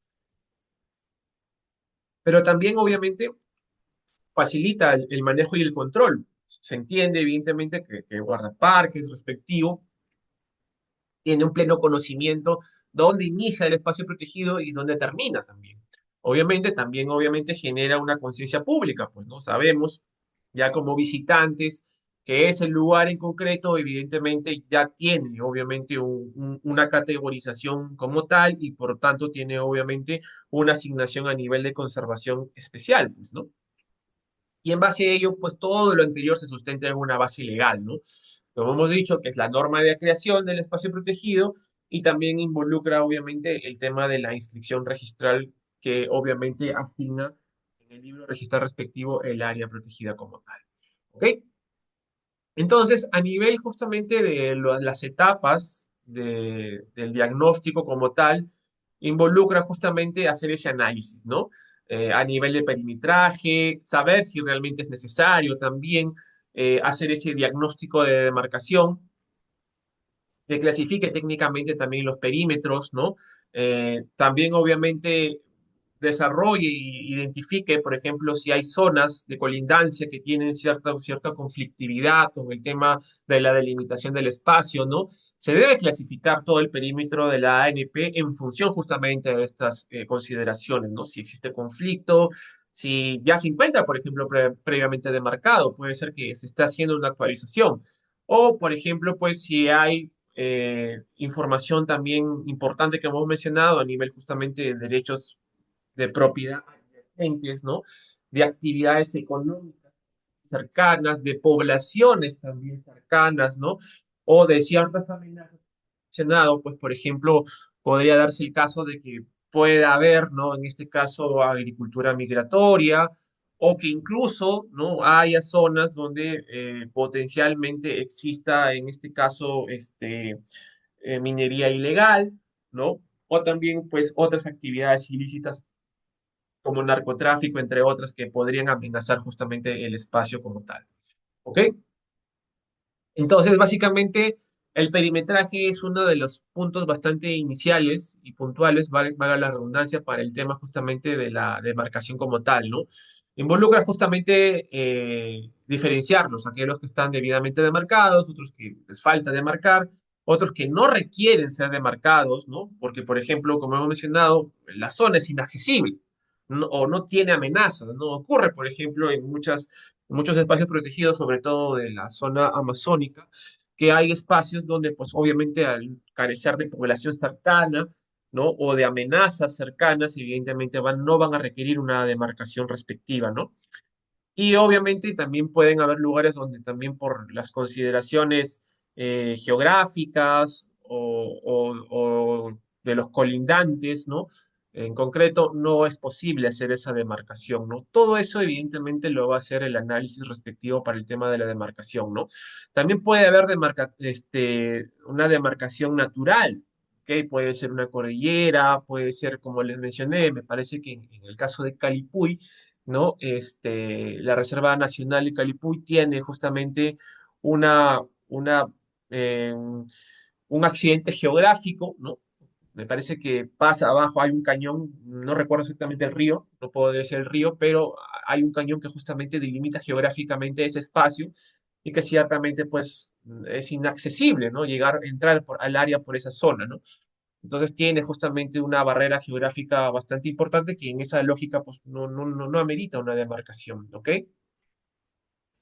Y básicamente pues involucra, como hemos mencionado, diferenciar si existe o no existe un conflicto respectivo, ¿no?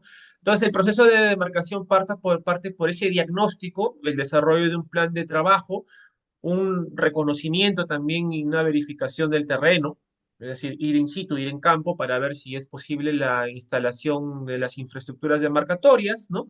También obviamente involucra una georreferenciación y determinación geográfica de ubicaciones a niveles justamente de puntos y coordenadas, ¿no? Involucra justamente también el procesamiento de esa información, la certificación, como hemos mencionado, ¿no? De que las coordenadas se condicen con el polígono protegido y finalmente, obviamente, la instalación de la demarcación en sí misma, ¿no? Entonces, ¿qué tipo de infraestructura? Como hemos dicho, hay varios tipos de hitos, ¿no? También hay murales, hay letreros, ¿no? Y el propósito justamente es eso, ¿no? Otro tema también importante es generar actas de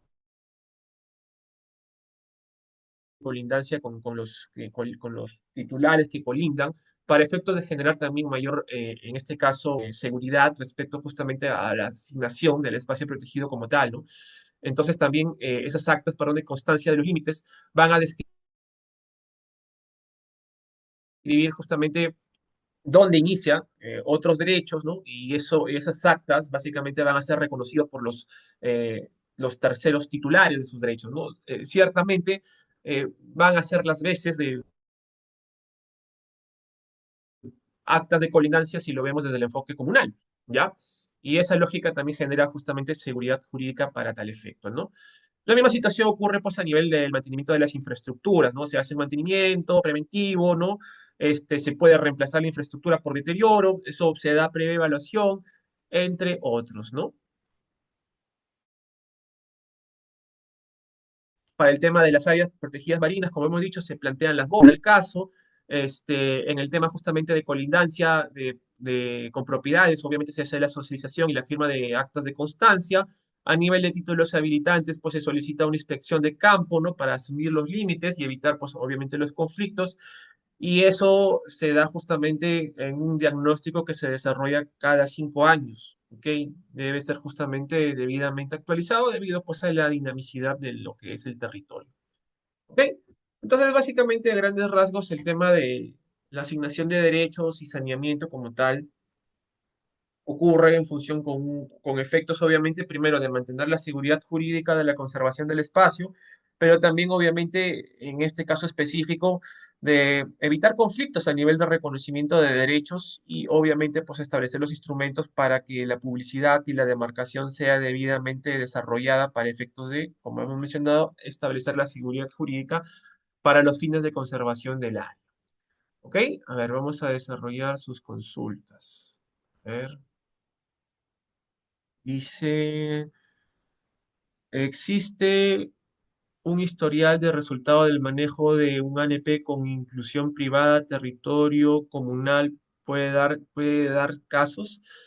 A ver, a nivel de resultados de manejo, pues sí te diría, ya estimada Rosa, puedes, por ejemplo, revisar los documentos de trabajo del mismo CERNAM. Por ejemplo, cuando se desarrolla la gestión participativa a nivel de la cogestión en las reservas comunales, ¿no? Ha habido todo un marco metodológico que ha recogido las experiencias en las diversas reservas comunales, ¿no? de ese marco metodológico justamente ha nacido una directiva, ¿ya? Para el tema justamente del desarrollo de acuerdos y formas de trabajo con las reservas comunales.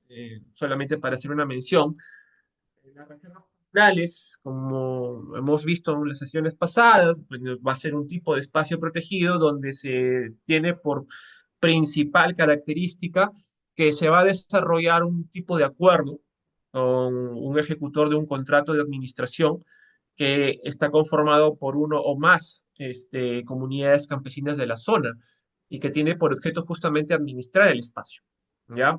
Pero la idea justamente para la mirada de la gestión participativa, es decir, de la decisión en conjunto, es decir, de la decisión en conjunto de Estado más comunidades, ¿ok? Entonces, si bien es cierto, existe una directiva que está vigente, que data del año 2005, eh, que, este, que lo dispuso en su momento el INRENA, pero está vigente. Posterior a ello, ya se ha dado justamente esquemas de trabajo metodológicos para justamente la asignación de responsabilidades particulares, ¿no? Y a razón de eso justamente ha nacido una directiva, ¿no? Entonces, eso es lo que te puedo mencionar. Ahora bien, también existen otros modelos bastante interesantes, ¿no? Por ejemplo, te invito a visitar el tema del caso de la Noryayos Cocha, ¿no? La reserva paisajística Noryayos, espero haberlo dicho bien. En este espacio protegido, que no tiene categoría de reserva comunal, ya existió una gestión bastante interesante de Cernán con las comunidades, ¿no? A tal punto de que, bueno, pues desde gestión han tenido justamente un marco de actuación bastante interesante a nivel de participación, ¿no? Tal es así de que dentro de esta reserva paisajística existen comunidades, ¿ok? Con sus propias, con sus respectivas poblaciones. Y ellos han internalizado bastante bien el tema del manejo del espacio protegido ya a tal punto de que se conocen los instrumentos, ¿no? Evidentemente hay una buena relación entre la jefatura con estas comunidades, ¿no? Que si mal no recuerdo son alrededor de 7, ¿no? Quizás estoy equivocándome el número, pero más o menos rondan por ahí, ¿ya? Bien, dice Tony, ¿se podría titular una comunidad campesina dentro de un ANP y por qué? Como vuelvo a mencionar, estimado Tony, podría darse el caso, ¿ya? De que la comunidad campesina pueda acreditar con título válido, ¿ya? Y tiene en este caso un derecho previamente otorgado a la existencia del área protegida. Como les dije, se está desarrollando un caso en un área protegida donde justamente está ocurriendo esto, ¿no? Y Cernán está de la mano con las direcciones agrarias respectivas, justamente para que en efecto, obviamente, se desarrolle el proceso de titulación y deslinde, pero como hemos mencionado, no es que ocurra así de la nada, ¿no? O sea, tiene que haber justamente títulos válidos que tengan obviamente data anterior a la existencia de la comunidad, ¿no? Caso contrario, podía ocurrir lo que habíamos tocado en la sesión pasada con el tema de las comunidades nativas, que tiene que pues, desarrollarse la ocupación ancestral y demás, ¿no? Pero en esta lógica, más que todo a nivel administrativo, porque esto no ha sido judicializado, sino que es un procedimiento regular que ha tenido a nivel de la dirección agraria, Cernán ha coordinado de la mano con esta y justamente pues están reconociendo esto, ¿no? Y en efecto, sí podría, en tanto y en cuanto evidentemente haya ese título, esos títulos válidos, ¿ok?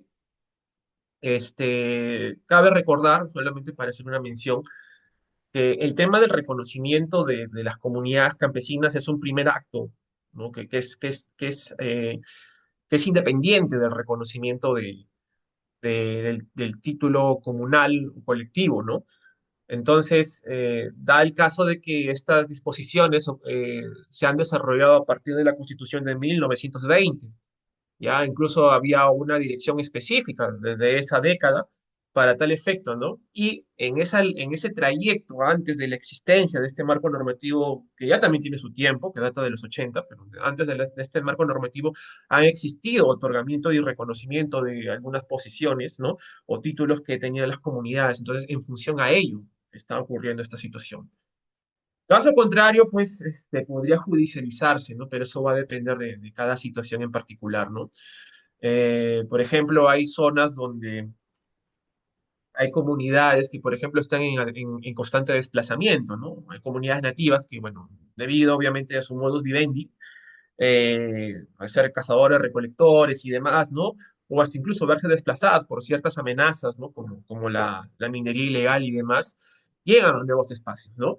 Entonces, en esa situación va a estar bastante complicado que ocurra a nivel de judicialización el tema de la asignación de un territorio, salvo que, ¿no? Salvo que, como he escuchado en algunos colegas del Ministerio de Cultura, se logre acreditar que dentro de ese ámbito había justamente una relación con el territorio más allá de los límites que presuntamente ocupaban, ¿no? Pero eso ya es un tema de los antropólogos, ¿ok? Dice, ¿qué pasa cuando una concesión minera, qué pasa cuando dan una concesión minera en la cuenca de los ríos, en las cuencas de los ríos? Si te refieres a este caso justamente que ha ocurrido en Loreto, me parece, bueno, no sé si te refieres a eso, estimada Rosa, o si estás haciendo mención así a nivel general. Bueno, en particular, te podría decir que en efecto, ¿no? Si estamos hablando dentro de un espacio protegido, pues ciertamente esto va a depender previamente de la compatibilidad de Cernam. Recordemos que a nivel de derechos hay dos cosas bastante importantes, ¿no? Un tema es la compatibilidad, que es justamente la opinión que tiene Cernam para ver si se otorga el derecho, en este caso la concesión minera que tú mencionas, y caso contrario es el tema relacionado a la opinión técnica vinculante cuando el proyecto se quiere desarrollar, ¿no? Por ejemplo, cuando ya se quiere hacer justamente el tema del beneficio a nivel minero, ¿no? Y requiere justamente un estudio ambiental respectivo. Ahora bien, sí es importante considerar lo siguiente, ¿no? Muchas veces a nivel de compatibilidad CERNAU no ha otorgado la compatibilidad, pero el titular minero ya tiene libre disposición de contradecir esa disposición administrativa, ¿no? Cosa que ha ocurrido. Y en este caso esto ha conllevado de que sea resuelto finalmente por el Consejo de Minería, ¿no? Y muchas veces el Consejo de Minería pues no necesariamente se va a acoplar a la decisión de Cernam, ¿no? Más aún pues cuando estamos hablando de áreas naturales de uso directo, ¿no? Eso va a depender de cada caso en particular. Ahora, esto recuerda que estamos hablando de una concesión minera que se da con posterioridad ya al espacio protegido. Entonces, eso, evidentemente, primero va a estar en consonancia con el tipo de área que tiene que ser de uso directo, perdón, y quizás con el tipo de zonificación, sobre todo con mayor fuerza, ¿ya? No ocurriría así con una área protegida como un parque nacional que es de uso indirecto, pues, ¿ya? A ver, por favor, ¿podría explicarme? Ya, sí. A ver, estimado Tony, la posesión viene a ser en sencillo, ¿no? Una forma de ejercer el uso sobre un lugar determinado sin contar con un título válido, ¿ok? No es igual que la propiedad, porque la propiedad, aparte de tener un título válido, ¿ya? Se le confiere, el marco normativo le confiere otras atribuciones. Por ejemplo, una propiedad involucraría, aparte de tener la posibilidad de estar en el lugar, utilizar el lugar, también involucraría, por ejemplo, saber de qué manera lo utilizo. Lo puedo utilizar para fines recreativos, lo puedo utilizar para casa habitación, ¿no? Entre otros. A su vez, la propiedad también involucra, por ejemplo, la libre disposición, es decir, yo quiero transferirlo o no lo quiero transferir, ¿no? Involucra todas esas atribuciones. En cambio, la posesión no. La posesión básicamente es una ocupación de una zona en particular, muchas veces sin contar con un título que me ratifica a mí como titular de esa zona. Espero que haberlo dicho en lenguaje más sencillo, ¿ok? Una concesión o las concesiones, por su parte, vendrían a ser un tipo de derecho que otorga el Estado, y es más, concretamente es un tipo de título habilitante que otorga el Estado a un particular para ejercer un derecho sobre el aprovechamiento de algún recurso. Puede ser, por ejemplo, un recurso forestal, y ahí tiene la concesión forestal. Puede ser un recurso minero, y ahí tienes justamente las concesiones mineras. Puede ser otro tipo de concesiones, según el tipo de recurso y según obviamente si es que el marco normativo así lo dispone, ¿no? Por ejemplo, en el caso de recursos hídricos no hay concesiones, ¿no? Pero hay permisos, licencias, entre otros, ¿ya? El usufructo, a ver, ¿cómo lo mencionas? A ver, el usufructo podríamos decir ya que es una especie de eh, utilización de un predio, mejor dicho, de un territorio que el titular, ya, a ver cómo, no, a ver cómo lo digo, a ver, para que hacerlo más sencillo. El sencillo básicamente es un titular le presta a un tercero, ya, para un uso específico su propiedad, ya, para decirlo con lenguaje más sencillo. Entonces, esa acción de prestar, ¿no? Mi propiedad a un tercero, obviamente se da a razón de un acto jurídico que puede ser un contrato de usufructo, ¿no? Y evidentemente los fines para el uso del lugar tienen justamente que ser específicos, ¿no? Es decir, ¿para qué yo doy en usufructo mi territorio? ¿Para cultivo? Eh, ¿Para recreación? Entonces tiene que estar justamente denominado de esa manera, ¿ok? Bajo esa lógica, para usarlo y disfrutarlo por un tiempo determinado. Por eso hablo para que se entienda como que se presta, ya, se presta. No es lo mismo que el alquiler, por cierto, ¿no? No es lo mismo que un arrendamiento. El arrendamiento es justamente una disposición temporal con una carga específica. En el usufructo es para un fin en concreto, para hacer ese uso en específico, ¿ok? Y en el caso cuando requiere frutos y demás, yo puedo justamente ejercer la propiedad de esos frutos si da el caso, si así se dispone, ¿ya? La cesión en uso, por su parte, también sería como una especie de prestar, ¿no? Para ciertos fines y por cierto tiempo, ¿ya? Un territorio. Por ejemplo, el Estado también da cesión en usos a terceros, ¿ok? Incluso en tema forestal lo hace, ¿ya? En la cesión en uso se te cede, ¿ya? Se te cede un territorio de dominio público para que durante un tiempo lo destines a un fin en concreto. Y eso también obviamente es a razón de un acto jurídico, o sea, un contrato. Una servidumbre va a depender del tipo de servidumbre, ¿no? Pero quizás para que lo podamos entender, la servidumbre de paso, ¿ya? La servidumbre viene a ser un derecho, ¿ya? Un derecho que también obviamente hay un acto jurídico de por medio en el cual una persona que tiene, por ejemplo, una propiedad, ¿no? Y que está cercada de varias propiedades, decide o desea justamente hacer, por ejemplo, un camino, un camino carrozable que conecte con una carretera principal. Pero para llegar, obviamente, a la carretera principal tiene que pasar por un predio de tercero, o sea, por un territorio de tercero, ¿no? Un derecho de un tercero. Entonces, en ese caso, esta persona que desea pasar conviene con el tercero, justamente a razón de una servidumbre, para que esta persona que desea pasar se convierta en el predio dominante, que tenga un derecho de paso, ¿ya? Pero se entienda, un derecho de paso hacia la carretera principal y que para ello, evidentemente, tiene que pasar por el territorio del tercero. ¿Ok? El tercero lo que va a convenir es justamente otorgarle, ¿no? Ese derecho de paso, ¿ok? Para efectos, evidentemente, de que pueda ejercer ese derecho que está siendo suscrito, ¿no? Simplemente recordemos que existe, ¿no? Dentro de lo que son la propiedad privada, el tema justamente de la inviolabilidad de la propiedad privada, obviamente un privado, pues te puede justamente prohibir el acceso a su propiedad como tal. Entonces, para tal efecto, para que no se dé eso, ¿no? Se ejerce una servidumbre. Ahora, he mencionado a la servidumbre de paso, ¿ya? Pero la servidumbre obviamente es un concepto más amplio, ¿ya? Creo que lo mencionamos acá también, que incluso tiene hasta efectos, como hablábamos de la servidumbre ecológica, ¿no? Entonces, ese es básicamente a nivel general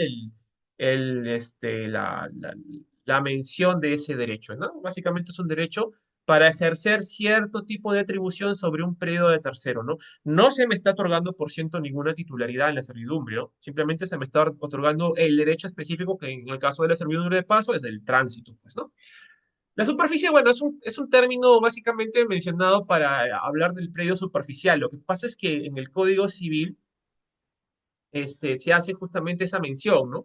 Esa mención de que el predio superficial es distinto del recurso natural que está en el suelo subsuelo, ¿no? Entonces, básicamente es una forma de distinguir el predio privado con fines de casa habitación, con fines agrícolas y demás, de los recursos que pueden haber tanto abajo, mineral, hidrocarburos, como encima, ¿no? Que sería el bosque, por ejemplo, ¿ya?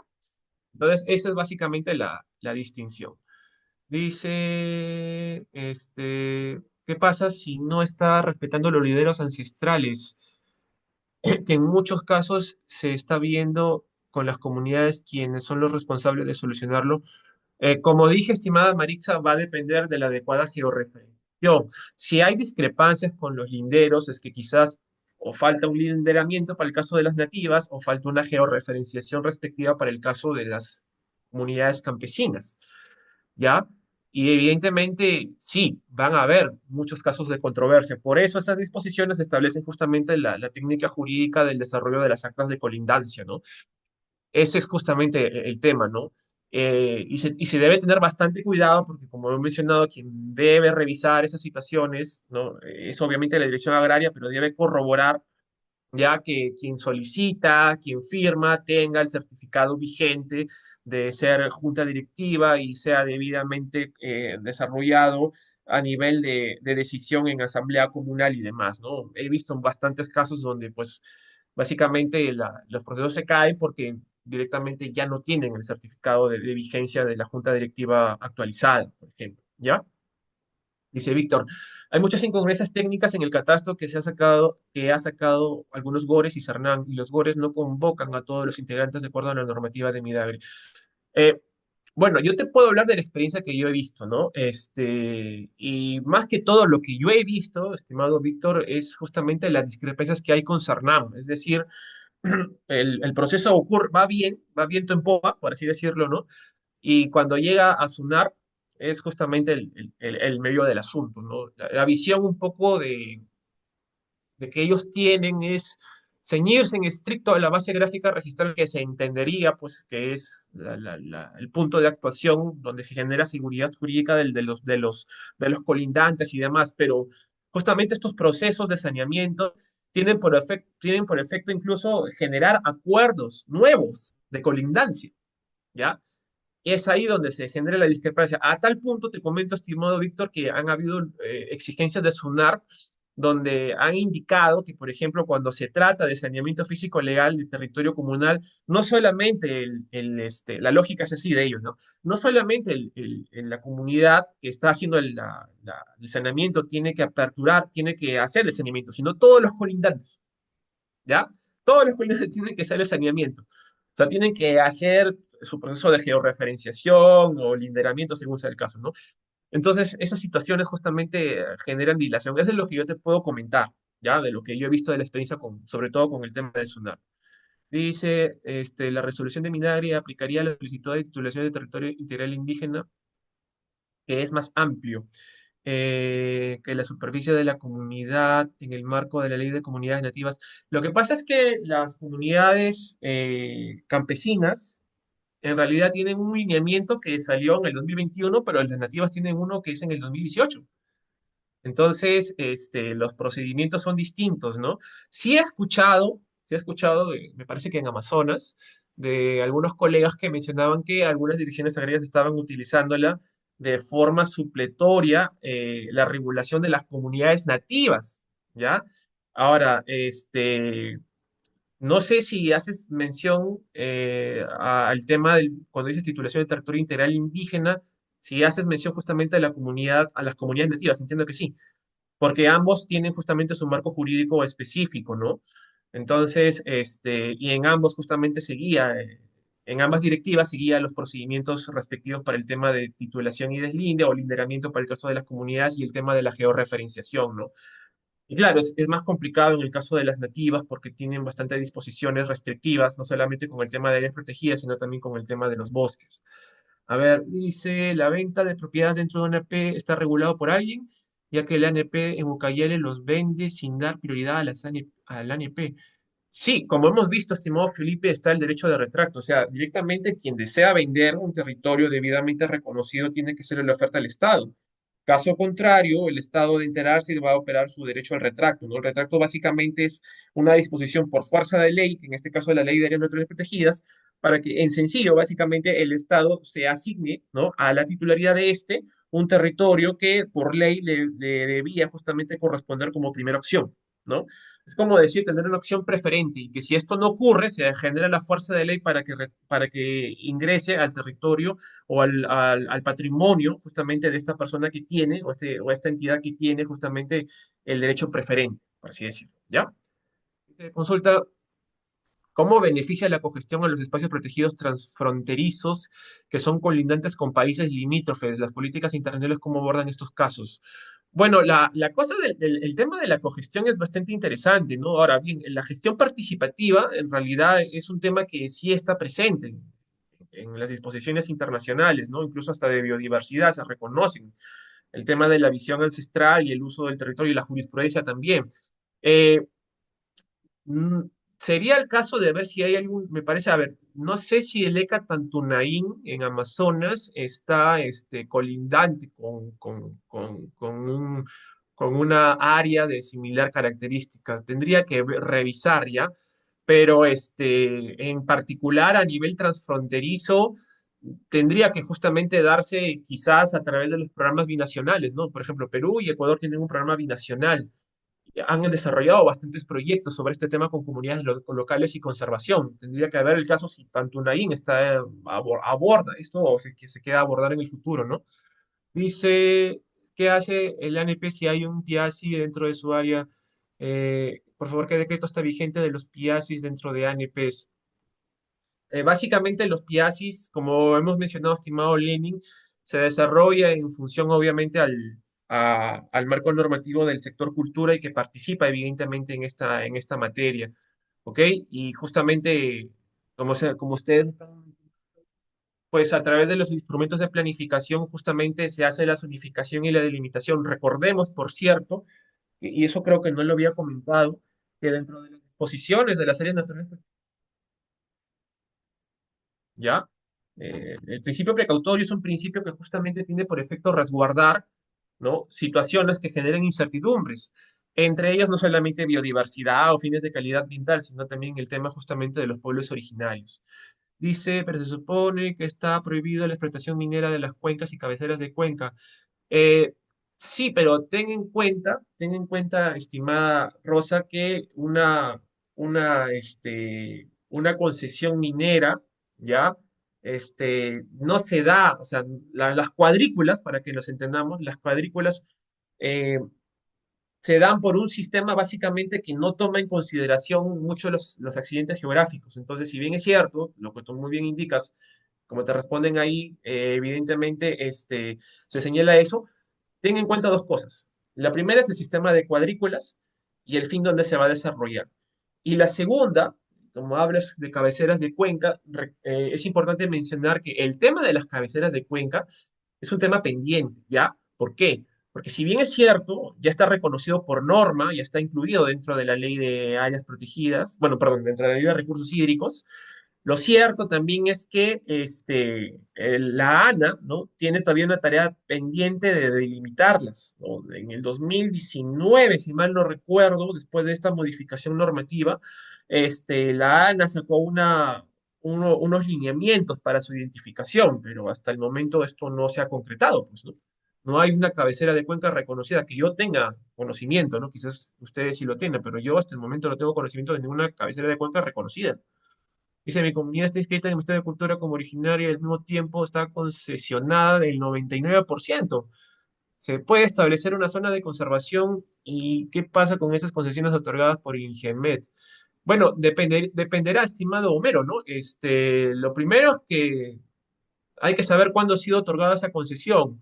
Eh, Tenga en cuenta, estimado Homero, que el marco normativo y sobre todo la jurisprudencia ya tiene bastante consolidadas las bases de que pues si tú eres pueblo originario, el derecho que ha sido otorgado en esa zona, desde el año 95 ya, desde el año 95, exige que el Estado debió tener el procedimiento de, o haber ejercido la consulta previa para tu comunidad originaria, ¿ok?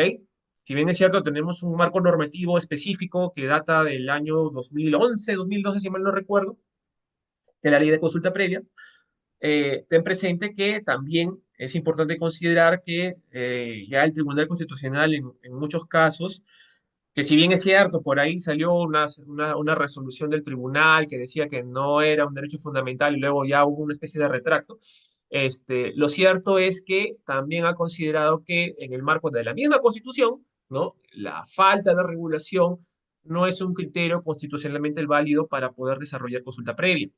¿Ok? Entonces, ¿qué ocurre ahí? Bueno, tienes que solicitar la consulta, no, tienes que solicitar, perdón, la nulidad del título, posiblemente, ¿ya? Porque la consulta previa, pues, no se ha dado y no se puede dar, no hay regularización de consulta previa para que nos entendamos, ¿ya? Pero la consulta previa es justamente, su nombre lo indica, es previo al otorgamiento de un derecho de un tercero, ¿no? Previo a la medida administrativa o normativa que afecta a tu comunidad. Entonces, en esa línea, lo que tiene que solicitar es quizás judicial, bueno, solicitar administrativamente, ¿no? Aunque ya va a ser inviable debido quizás al tiempo, ¿no? Vía administrativa o vía judicial a través de un proceso de lesividad, como se denomina a nivel judicial, la nulidad del acto administrativo, ¿no? En caso contrario, evidentemente, pues puedes incurrir por afectación a tu derecho fundamental de consulta previa, la anulación del título otorgado por no contar con esta consulta, ¿ya? A ver qué dice. ¿Qué diferencia hay en servidumbre y libre disponibilidad? Ya, la servidumbre, como he mencionado, es un derecho que te otorga a ti un derecho sobre el predio de un tercero, la propiedad de un tercero, ya, para que nos entendamos.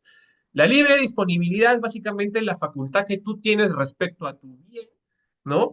De donarlo, transferirlo, venderlo, alquilarlo, ¿ok? Esa es básicamente la libre disponibilidad. Dice, se puede aprobar reinfos en las cuencas de los ríos. Bueno, teniendo en consideración el marco especial de Madre de Dios, donde ahí es posible, en el resto obviamente no, pues está prohibida ese tipo de actividades en el tema lacustre, pues no.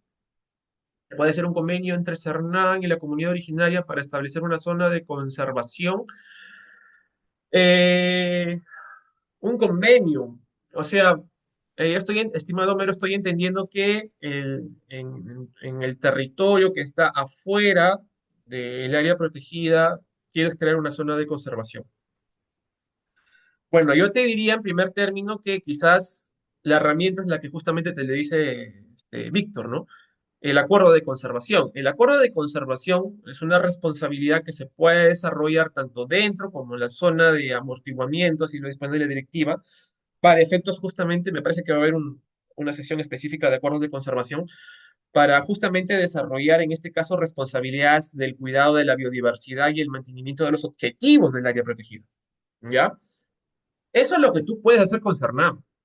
Ahora, respecto a lo que tú puedes hacer como comunidad, si estás debidamente titulada, si tienes todo el predio saneado, ya es justamente desarrollar una área de conservación privada, pues, ¿no?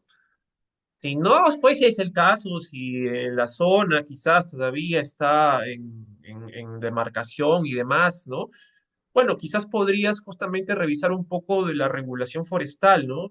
Aunque, bueno, tendrías que verlo con pinzas, quizás ver un tema de un bosque local, ¿no? Es un título habilitante sin la necesidad, obviamente, de tener mayor complicación con el tema de las concesiones y demás, podría verse.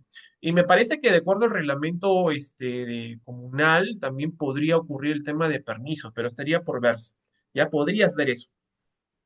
En perjuicio de lo anterior, como te digo, la primera línea que tú podrías desarrollar es justamente solicitar un acuerdo comunal con la jefatura del espacio protegido o en su defecto hacer un área de conservación privada si tienes, siempre y cuando obviamente está fuera del área protegida y sea de tu titularidad. ¿Ok? Dice, no me quedó claro si el CERNAN, este, no me quedó claro si el CERNAN no da compatibilidad. La autoridad competente puede hacer caso omiso a la opinión. Sí, lo que pasa, estimado Elbert, es que el régimen jurídico de la regulación minera, Y en realidad el régimen jurídico de todo, ¿no? Porque es básicamente nuestro derecho a la contradicción y a ejercer nuestro derecho de defensa. En el marco administrativo tiene la misma lógica. Ya, pero más allá de eso, en específico en el marco minero, ya los cuestionamientos que se desarrollan en mérito, evidentemente, a un derecho minero, ya, tienen un marco jurídico que finalmente en última ratio llega al tribunal, sí, lleva al Consejo de Minería, perdón, no tribunal, el Consejo de Minería, ¿ya? Que es la última vía administrativa, y este Consejo de Minería lo puedes revisar. Puedes básicamente poner ahí en Google, googlear resolución Consejo de Minería Cernam, y te va a salir un montón de casos donde quizás algunos de ellos obviamente se les ha dado la facultad de inscripción del título, a pesar de que Cernam ha dicho lo contrario, ¿ya? Porque obviamente Cernam, en este extremo de la compatibilidad del derecho, está generando básicamente un pronunciamiento, pero lo que no es definitivo, ¿ok? Es justamente lo que se contradice, o mejor dicho, no se contradice, sino que se apertura justamente una acción de contradicción, una apelación, lo que sea, ¿no? Y puede llegar justamente al Consejo de Minería para que sea resuelto. ¿Ya? Dice, entonces estarían en una falta administrativa. No, no, no es que se trata de una falta administrativa, simplemente es que en el ejercicio de las atribuciones, en el marco específico, vuelvo a reiterar, en el marco específico de la legislación minera, es que ejerce justamente ese tipo de jurisdicción. Y obviamente también de otro sector, la opinión contraria del sector basado en la compatibilidad del servidor también puede contradecirse, evidentemente, ¿no? Es un acto administrativo que se está generando. Recordemos que acto administrativo es todo aquel pronunciamiento que genera o afecta derechos o intereses de terceros, ¿no? Y en este caso puede ser contradecido por quien lo crea así pertinente porque ha de ser afectado a nivel de sus intereses, ¿no? Dice, disculpa, ya me estoy quedando sin garganta, a ver, voy a leer un poco más detenido, ¿ya? Doctor, acá en Ucayali las concesiones no respetan las áreas protegidas. Y el Ministerio de Agricultura y las municipalidades no hacen respetar eso. ¿Qué hacer al respecto? Bueno, a ver, este, disculpe, tenga en cuenta que si hay algún tipo de afectación, sea cual fuese, ya, si se trata, por ejemplo, de afectación al tema de la masa forestal, eh, a través del retiro de cobertura o aprovechamiento maderable dentro de un área protegida, eso en particular ya es un delito. Es más, es un agravante. Es el delito de alteración de las formaciones boscosas, y el agravante es que justamente se está desarrollando dentro de áreas prohibidas como áreas naturales protegidas. Entonces, lo que correspondería es que primero, dos delitos estaríamos ahí tipificando, ¿no? El primer delito es primero, quien ha otorgado autorización sobre esos espacios protegidos para el funcionario que otorgó autorización, que sería en el marco del artículo 314, que es otorgamiento ilegal de derechos, para que sea procesado, pues, ¿no? Por la fiscalía. Y para el titular que está obviamente desarrollando actividad que afecta a bosques, operaría justamente el delito de justamente lo que es alteración a las formaciones boscosas, que si mal no recuerdo es el 310. ¿Ya? Bien, dice de prohibición, por favor, exactamente qué decreto te refieres, estimada Rosa, sería bueno que lo menciones. Si no, yo gustoso te puedo dar, bueno, al inicio de la sesión está mi correo, puedes escribir y puedo compartir la información, no hay problema. Bien, en vista que no hay más consultas, agradezco a todos ustedes, ¿no? De mi lado, esta ya sería mi última sesión, así que agradezco a todos ustedes justamente el tiempo. Y bueno, quizás nos estamos viendo en otra oportunidad. Muchas gracias. Hasta luego. Buenas noches.